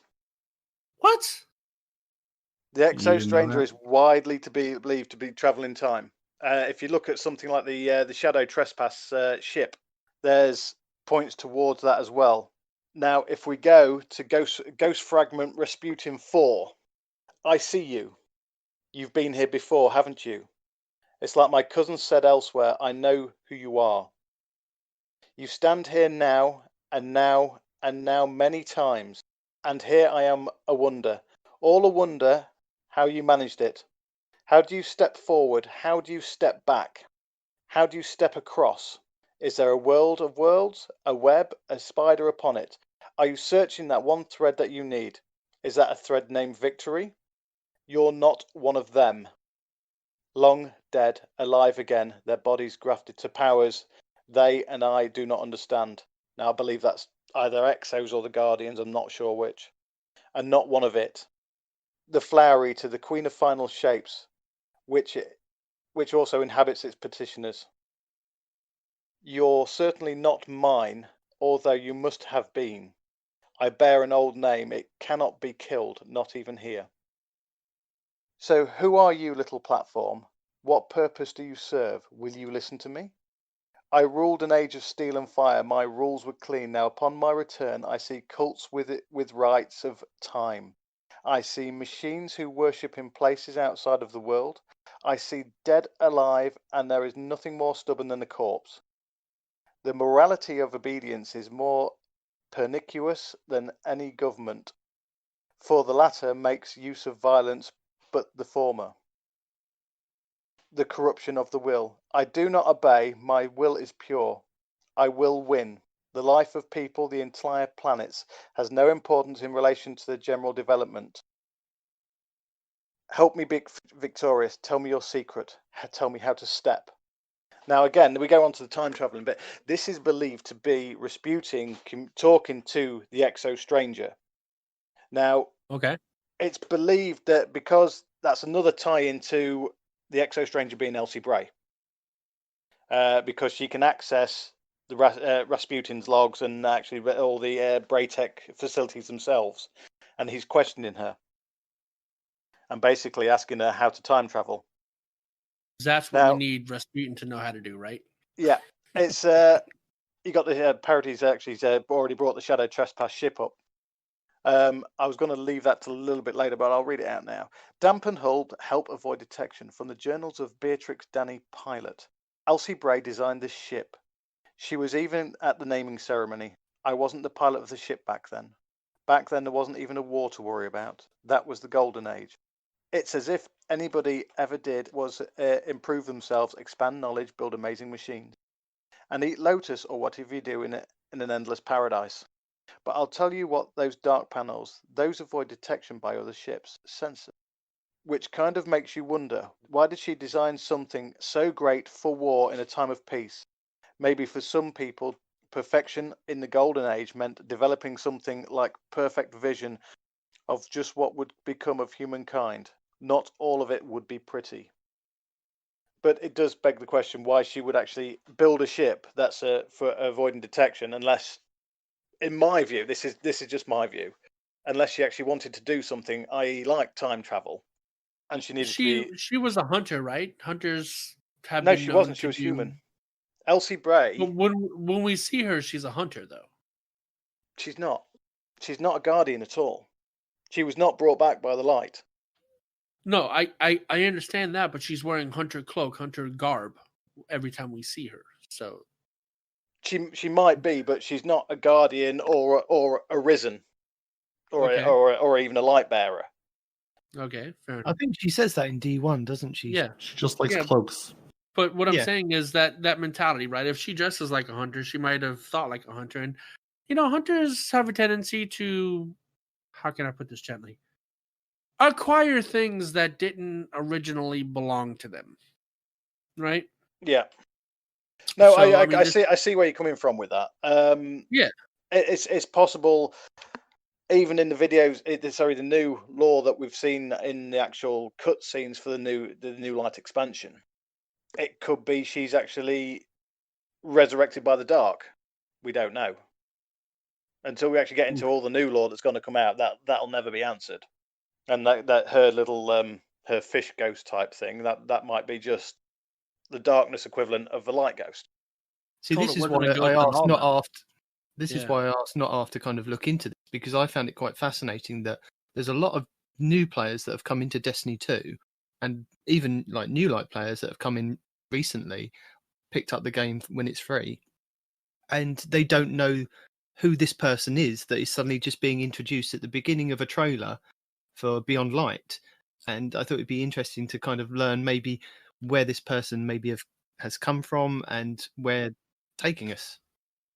Up until Warmind, you had all the time through Destiny 1 and nearly the first full year of Destiny 2 that Elsie Bray wasn't even in the picture to be the Exo Stranger. They had people like Maya Sundaresh could be the Exo Stranger, and a few others. Now they've been completely discontinued. Who did the it wasn't even a quest line, the lost memory fragments on Mars? You had to go around shooting the memory fragments hidden around Mars, and you had kinetic ones which were white, arc ones blue, void for purple, I think it was yellow for solar, and then you had a couple of really hard ones, I found them hard anyway, which were orange before the Valkyrie. Yeah, I remember. Was that for the Sleeper Simulant quest, wasn't it? No. That was the what do you call them? The little diamond-shaped modules. Yeah. Oh, okay. The frequencies. You had to put the resonance stems together to create the unlock frequency for the sleeper node. Sleeper node, that was it. No, there was 45 of them. I think it was 45 or 43. And basically you had to go around and collect them. And every so often you either got, I think there was a ghost shell in one of them, and then you had is it the Veluspar? The sparrow. You got that after you got all of them, I think. No, you got the sparrow first for about 15 or 30. The completed one? Yeah, it was almost like basically it was like an Ikelos sparrow. Okay. You had the diamonds down the side of it. Right. And then at the end of the quest you got the sword. That's what was at the end. Yeah, okay. Now the World Line 0. That's it. Yeah. The World Line 0, which originally was actually a solar sword, but they changed it. Okay. What, in the lore they changed it, or No, they just changed it? Bungie just in-game? changed it in game, and didn't say anything. And if you are interested in following this, I will link the Datto video to all 45 data memory fragments or locations on Mars, if this is one of the quests that you are still doing, for anybody that's new. Anyway, it only takes about a couple of hours. It's not a bad quest, and you do get some good rewards for it. But then once I think there's 3 or 5 memory fragments that actually drop from this. It's almost like a countdown to something. So I'll just start with the first one, which is 25 days until divergence. As an engineer, I wish I could bottle inspiration. You never know when it'll hit. For instance, this morning I was servicing some Hephaestus field units test nodes that are meant to gauge weapon effectiveness in a variety of field conditions, and I had an idea. These nodes are mobile enough that they could easily be hidden and reconfigured to need specific weapon data to activate. If someone is smart enough, they could easily arrange the nodes to serve as a locking mechanism, one that's hidden right in plain view. This item may be safely discarded. Now that's a direct throwback to actually what you're doing at the minute, actually shooting the memory nodes. 21 days until divergence. A brilliant classmate I met at the Physics Fellowship in Delhi took a job on Venus to continue her research. Twice a year we exchange encrypted transmission to share ideas, for it's a silly notion to lay claim to a shared human knowledge. Ishtar Academy materials are forbidden on Mars, but I avail myself of any opportunity to push myself to the next peak. If I can get my hands on a Vex core, there's no telling how far I can push Bray. Bray Engineering. This item may be safely discarded. 12 days until divergence. Jumping into an Einstein-Rosen bridge to travel in time has long been regarded as fantasy by serious physicists. But what if there existed a computer so powerful it could indistinguishably simulate an entire timeline? Based on my early research, this is a possibility of Vex technology. The key question would be whether one could take knowledge from a simulated timeline and alter the original, one step at a time, though. This item may safely be discarded. Now, as we count down here, we're looking at more and more looking at time travel. 2 days until divergence. I'm out of time. All I've got to hold on to is the hope I've moved enough of my tech into the vaults, and that the visions of the future I've seen are accurate. That somehow, divorced from time and space, my words find you. Please tell Anna I'm sorry, and that I never wanted her to be dragged into this. You were smart enough to break my code, so I'll put my trust in you to use what I've created to make things right. One day this will all make sense, I promise. This item may safely be discarded. Now, was that the stranger that just said that? What you just read? That was Elsie Bray. Elsie Bray. Okay. Yeah. All right. 3 days until divergence. If I'm gone, that means something terrible has happened to me. I've wiped all traces of my research, but Willa has security scouring the facility for me. She wants to take the weapons I've created. And at this point, it's impossible to take it off-world. It's way too dangerous to fall into the wrong hands, so my only choice is to hide it. The old storage caches in the core terminus and Olympus descent are now linked to the Hephaestus work network. This item may safely be discarded. So that, I believe, actually references back to the sleeper stimulant quest. stimulant quest, where you had to go around simulant. There you Yes. Where you have to unlock the sleeper nodes, and I believe that is the Hephaestus network. So the more you unlock, the better it is. How does the sleeper simulant relate, though? Is the sleeper simulant the weapon that she was talking about? Yeah, but that's the one of the weapons she's created, and she's been hiding it all. This is why there's so much actually hidden on Mars. Now, if we go on to the next one, which I've actually already read, let me go back up to it. I'm out of time. I've got nothing to hold on to. Basically, this is the countdown, I believe, to Elsie Bray actually going off world to become an exo. Right, yeah. Basically, it even mentions Anna Bray and Willa Bray as well, which is another one of the Bray family. But this is why now this is widely believed Elsie Bray is the Exo Stranger. There is some other things that were signed. I believe weren't these actually signed off EB originally? What do you mean EB? EB. They were signed at the bottom before you had this item made but safely discarded. In this one day this will all make sense. I promise. EB. I believe so. Yeah. Yeah. From what I remember, wasn't this also part of the quest to get the scout rifle? I can't remember what that one's called. The exotic. Yes. Wasn't that to get because you can get the scout rifle you get the scout rifle anyway, but this was to get the catalyst.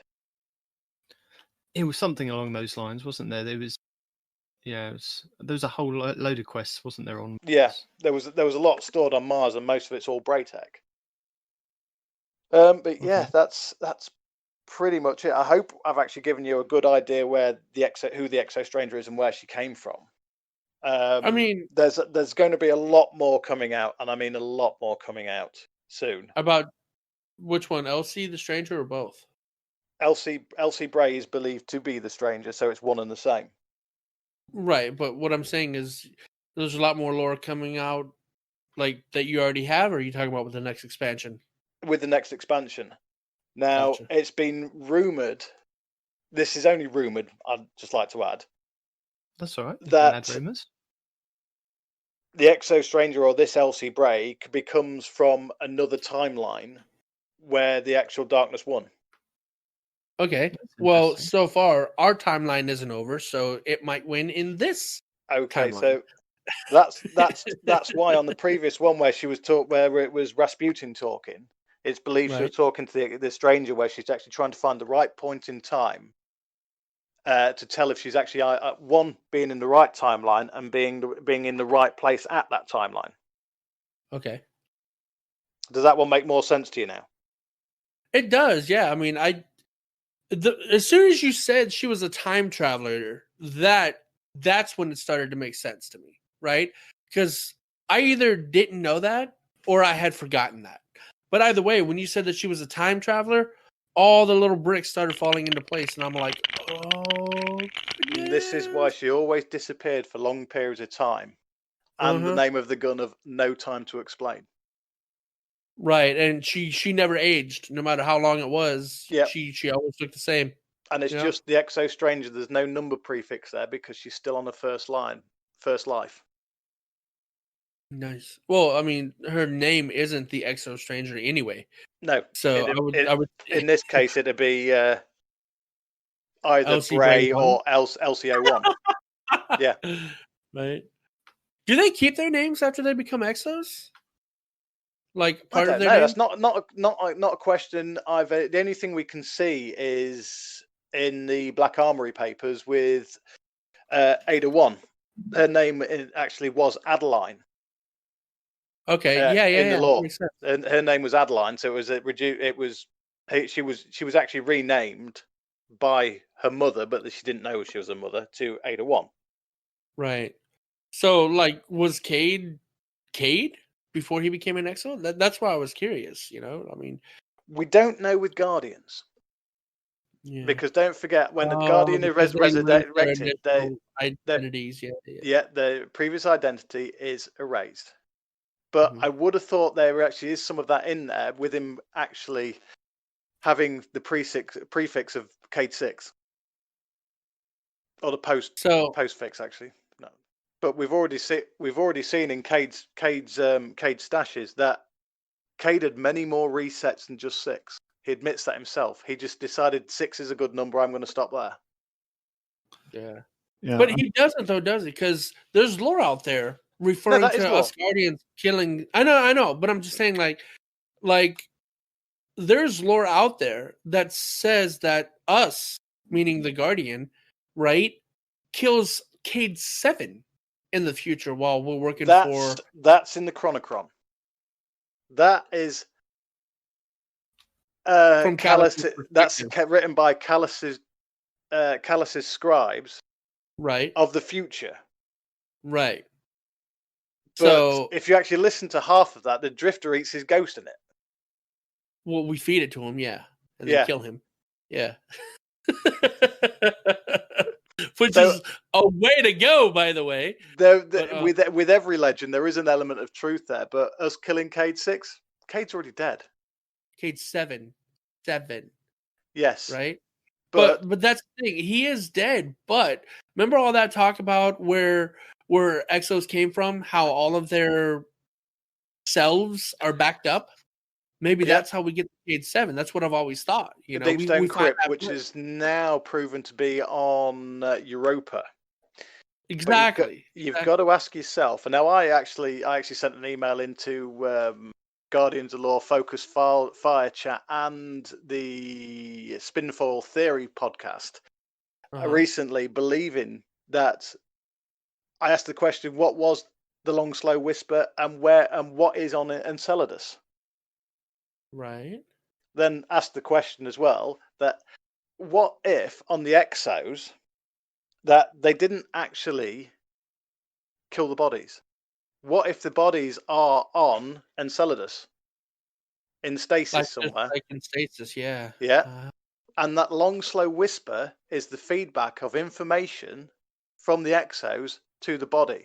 Can you remember the film Avatar? Yeah, no, I know exactly where you're going with this. So the Exos themselves never actually. Well, but wait, hold on. Cade became a Guardian after he was an Exo. So Yep. does that mean his body that's on Enceladus is still human, non-Guardian? Who knows? This is just a theory I've come up with. There's no evidence to back this up or anything, but I've just this is just a theory I've come up with that it's possible. Now I was emailing a couple of emails back and forth with Blue on Focus Fire Chat, and even he said it could be that the Exos aren't the pinnacle of the Exo project, because has anybody read the web lore with Anna Bray going to the facility around Jupiter? No, we're leaving that all up to you, my friend. Sorry.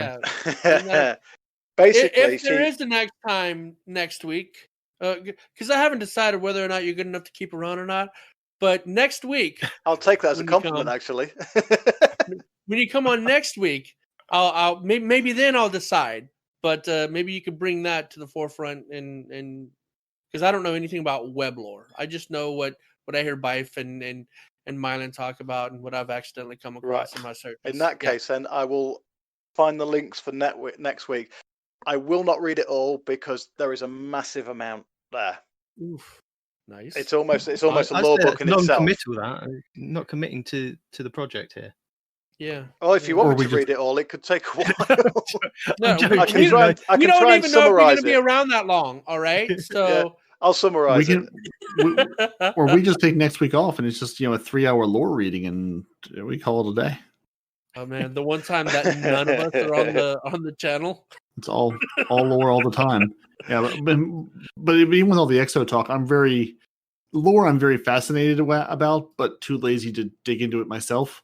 But I'm really curious about all the talk of the Deep Stone Crypt and the sort of origin of the Exos. I'm really curious to see where that goes in the next season. See, I just thought that the Deep Stone Crypt, my opinion, is it's just a big ass database, right? That is where all the core selves of all the Exos that have ever been created are stored. And that's how when an Exo dies, they get recreated as Cade 4, Cade 5, Cade 6, Cade 7, Banshee 44, etc. Right? That's where their core minds are stored, and every time they how to not reboot, not refresh, but like rebuild themselves for whatever. There's a word I was thinking of. Windows when reimage. There you go. They reimaged themselves, right? And that's how they get the next number. And with each iteration, it becomes a little more muddled, right? So we go there, we find the database. We, for some reason, bring Cade back, who then becomes Cade 7, and et cetera, because that's what I've been holding out hope for. Well, just no, to kill him again. Right now, we don't know we're going to kill him, assuming that's even true. Because, like you said, that was from the perspective of the scribe of Callus, right? But, I mean, we could bring him back because we're not bad yet, right? If we do go bad, per se, quotes, right? That hasn't happened yet. So we might see that Cade is there and bring Cade back because that's the right thing to do. We can bring Cade back. But and then later on, it's 100, all crap, 200, 300, 400. In the Chronicron, we also kill Zavala, we kill Ikora, we kill the Drifter. So you're saying we're going to do all of this when you're going off on a tangent about Cade? Why not? We don't know what happens between now and then. For all we know, we might discover that Callus is right. Only by doing these things that we consider now as being evil, we're actually doing something good in the future. We don't know how this story is going to develop, if at all. No, and no, I'll agree with it. I completely agree with it. And it could just take an absolute massive twist and go the other way. For all we know, Guardians could go freaking tyrant again. They think the only way to save humanity is to suppress it. And we as a Guardian are like, whoa, what? No, that's not how we do things. I'm just saying, lots of things could happen that we haven't even begun to think of, which would cause us to kill these people. I feel like a bad person every time I walk into Crucible. So speak for yourself about being good. That's just a game between Guardians, man. As long as you're not using the Thorn to perma-kill a Guardian, it's fine. Oh, that's what the Hunters were doing in being Crucible or in Trials earlier. Doing that to all of us, dude. That Thorn dude was nutty. But yeah, I was educated, so that much is appreciated. It was entertaining. It was definitely more organized than what I had. What would you score him in colors? What do you mean colors? Just give me a color. Oh, in colors. Okay, I would score him as fuchsia. Well, that's close to purple, and that's the crayon my Titan likes. There you go. So, thank you very much for that, Not Arf. And hopefully, by your color reference, we'll have you back next week. Hopefully. Well, he's got to come back next week because next week is when I decide whether or not he's going to stay. Oh, okay. So before you go, we've got some tips, tricks, guides, and builds for you to have a look at. So like we mentioned, the Datto 45 data fragment and Worldline Zero quest. I've got that in the tips, tricks, and guides. Apathetic has got the best Titan competitive build. And True Vanguard has got how to be a shotgun master.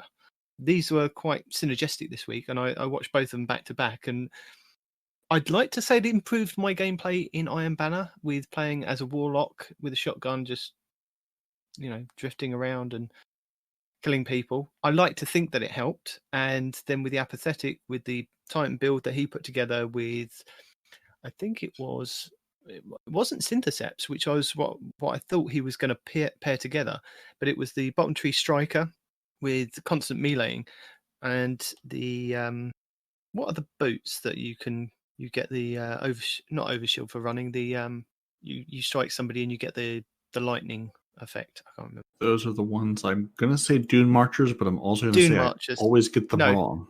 No, it was Dune was that Marchers. Right for once? Yes, you were right. It was Dune Marchers or One-Eyed Mask. One-Eyed Mask, obviously, because of the overshield, and the Dune Marchers, because when you melee, you get the extra damage that can be procced. It chains the lightning. So he put it was a really good build, and for some reason I got it in my head that running the Bottom Tree Striker, if I punch somebody and I use up my melee, I can't then regen it and can't punch another person and get a full melee charge on them. But it turns out you can just keep running around punching. I thought I had to have the insurmountable skullfort one. So that was something I learned from this video this week.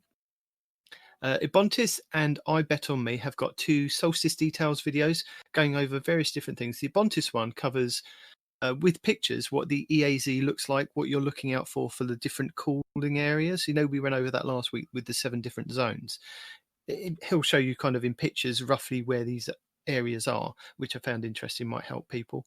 And the I Bet On Me went over some of the details, like I said with the ghosts. He went over what the different perks were for the Ghosts in Eververse, which I found quite interesting. With the Indiana Jones looking one has actually got a treasure hunter one perk as its main one. Jarv has got a 2-tailed fox versus xenophage huge DPS video, and this is putting a case together for, I think it's there's a mod, isn't there, with the new armor that you can put on that basically does hella damage when you shoot a rocket launcher charged with light, and with the 2-tailed fox shooting out 2 rockets at the same time, they're kind of trying to show you that it does more damage than the xenophage. To let you know, that's not just that mod that you're talking about, is you get an extra 20% for all damage, not just rockets, for all damage until you kill something. So yes, that would include rocket launchers, but it's not limited to rocket launchers. But there is a specific rocket launcher mod that you can have. There's one that if you get multi-kills with a rocket launcher or grenade, it will charge you with light. That's what I use with the mountaintop and the exotic thing that everybody's using now. The exotic thing everyone's using now. Shut up.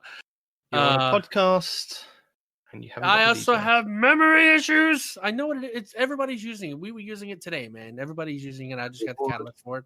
Wither Horde. Thank you. Yes. And as long as you kill 2 things, you get a stack of light, right? So basically, you shoot something with an AoE blast like that, causes AoE damage with an extra 20% damage on top of it. You get a multi-kill. You get that charge of light back again, and you continue to shoot. Conversely, if you're shooting a boss or something that doesn't die, you just get that 20% damage, period. Mm-hmm.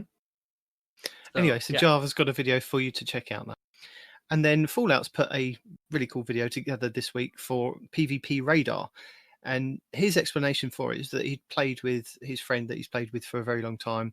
He'd gone flawless in trials with this player, and this player didn't understand how to read his radar. So he was like, well, if you don't know how to read the radar, there's going to be a hell of a lot of other people that don't know how to read the radar and what to look out for and the different ranges on it. And then Massive Breakdowns podcast this week, episode 173, did a PvP subclass and weapon usage statistics, going over what the averages are. And it was quite interesting. And I mean, some of the things were the things that you think that are going to be there, but it was interesting to hear their takes on all the different weapons and subclasses and why they think they're being used and why the other ones aren't being used. And going along with our lore tangent this week, My Name is Bife has got 10 future destinations that we might visit after Beyond Light. And I found that interesting, that this may be something that's tied in when Beyond Light comes, that we then go to other planets, not ones that are already in lore for like Destiny 1, like Venus and places like that. These are other ones that are dotted around in the lore that he surmises that possibly we could be visiting after Beyond Light. Grey Gaming has an energy converter mod guide. So this is for anybody that's, again, struggling with these mods and what they can do. He goes into detail with this guide on how to use the energy converter. And T-Glizzy, and I think there was a couple of other people, but the T-Glizzy one this week has got an insane damage glitch with Behringer's memory and the Hammerhead machine gun. Now this is with, I believe it's Mulligan and high caliber rounds. Mm-hmm. And when you shoot the weapon off, the high caliber rounds go through the target, which then procs the Mulligan. That's armor piercing, I think. Something like that. Yeah, it's one of those perks. Not high caliber. It's one of those. I watched the same video. Yeah, it's armor piercing rounds with Mulligan, because the armor piercing rounds go through the target, hit a wall, Mulligan procs, and gives you a chance to get that ammo back in your magazine. Exactly, which means you can do more damage per round or per like There's clip. also an auto rifle that can do that too. That was discussed before the machine gun was discussed in this video. So yeah, you can do that with an auto rifle. That machine And the grenade gun. launcher, the Behringer's memory, apparently. Yep, and I think there's a hand cannon that does it too. Those are the only 4 weapons in the game that can proc mulligan with armor piercing. But I thought if everybody else is doing it and throwing out videos, I'll find somebody that also has got a video on it and point it out to people. Plus, then I'll also link the Cheese Forever videos for the Solstice again this week and the Solstice guides from last year for anybody that's looking to do some of the solar kills and the Hunter Void kills and etc. etc. And I think that's it from me this week. So you're not going to link the Abantes guide going over the top 10 Destiny websites you need to, enjoy playing the game because Destiny will never tell you about those things? Oh. No, we cover it every week. We say go to Ishtar, we go 100.io, we go Little Light, Roundup, Us, Braytech, We sure Destiny do. Tracker, all the good sites, including the 100.io, Guardian Hub /Guardian Down /Two Titans and a Hunter, don't we, Parody? We do. Or really just them and kind of us because we're a bunch of slackers who don't have a properly Discorded communities like they do. Well, also MTASH has a thing where he's talking about is this the new armor meta for Destiny 2? And even though he's showing you examples of his armor, he does point out a few things that you should pay attention to when picking out your own armor sets too. So that's a bit of a good watch too. Iron Banner armor and never take it off again? Got it. No. So Parody, I think that's the end of the show. Thank you very much, Not Arf, for helping. That's not a problem. Yeah, thank you, Not Arf, for joining us. As always, your Titans are Parody and Night Team, and your Hunter is no one responds in real life. Your guest hunter, Not Arf. You can email the show at twotitansandahunter@hotmail.com. Please email us and tell us how much better a lore reader Not Arf is than Respawn. You can find the show on @2titans_hunter on Twitter. We're on Instagram as 2titansandahunter. Facebook is the same thing. Once again, if you need raid help, go to the Guardian Hub or Guardian Downcast. And you can find their raid groups at lfg.frozen.party. That's frozen with a 0. We're here to offer raid hindrance, trials, hurt, and giggling. That's what we excel at. You can find all your favorite Guardians on Xbox Live, Respawn on PC. You can watch the show on YouTube, listen to the show on Apple Podcasts, Google Play, Spotify, and everywhere fine podcasts are sold. And remember, kids, lull your enemies to sleep as they burn to a crisp, and do it in style with the stunning weapon ornament for Sleeper Simulant. Say goodbye, guys. Deuces. Bye. Bye.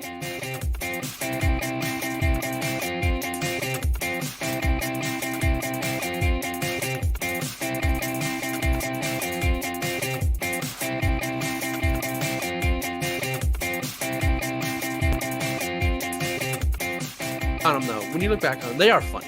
Right at the time, it sucks, but they are funny. I remember this one time we had a new kill hat, is what we call it. The kill hats are the guys that are there to make your life miserable, right? They beat you up, they work you to the bone. They're there. Their one goal in life is to make you as miserable as possible. That's all they do. Right? Trial Hunters, got it. Mm-hmm. And this one time he came in and he was in a particularly weird mood, and he had us. The first game that we played that morning was take the house to the beach and the beach to the house. So we filled up our footlocker. We had to grab our footlockers, run down 3 flights of stairs to the pit, fill our footlocker with sand, fill our pockets with sand, fill everything that we could with sand, and then carry that stuff back up the 3 flights of stairs and dump it all in the squad bay, right? So after having a sufficient amount of sand in the squad bay, he then sprayed everything down with water, talking about how now we're at the beach, we get to be at the beach, even though we're in, South Carolina. So now we have mud and water everywhere. And after he had his fun, he's all like, all right, now we gotta clean up the beach. So he had us all put our racks in the middle of the squad bay, right? And had us get our scuzz brushes. And a scuzz brush, if you've never seen one, is you ever see somebody get their shoe shined with that brush? You know what I'm talking about? Yeah. Yeah, that's essentially a scuzz brush, right? And in the Marine Corps, we spend most of our time on our hands and feet. And I say hands and feet, but it's really scuzz brush and feet, right? Because the scuzz brushes were holding it on the floor, and you run around like the Asian people do in animes, right? Where they're cleaning the floors and whatnot. And he had us all line up in the same spot on one side of the squad bay. And he's all like, all right, today, and he had a real thick accent. I can't mimic his accent, but it was this real thick Southern freaking like South Carolina accent. He's all like, all right, now listen here. We're going to have ourselves a Scuzz Brush 500. Just like, what? He goes, everybody start your engines. So here we are making a bunch of random car noises, right? Hey guys, how you doing? Hey, and then he freaking starts us off, and we're all circling the racks with these Scuzz brushes in mud and water right at this point. And already we're hating life because this kills your quads if you've never done it. It sucks. And he's all like, no, something's missing. Y'all ain't making enough noises. I want to hear burning rubber when you turn those corners. So you have 88 grown-ass Marines making noises while they're doing the Scuzz brush on the floor, and it sounds so hysterical. You just hear one. I really like how he says, if you've never done this before, as if there's a glimmer of a chance that any of us have ever done this before. I know for a fact there's other Marines out there that know what I'm talking about, okay? They know if nobody else does.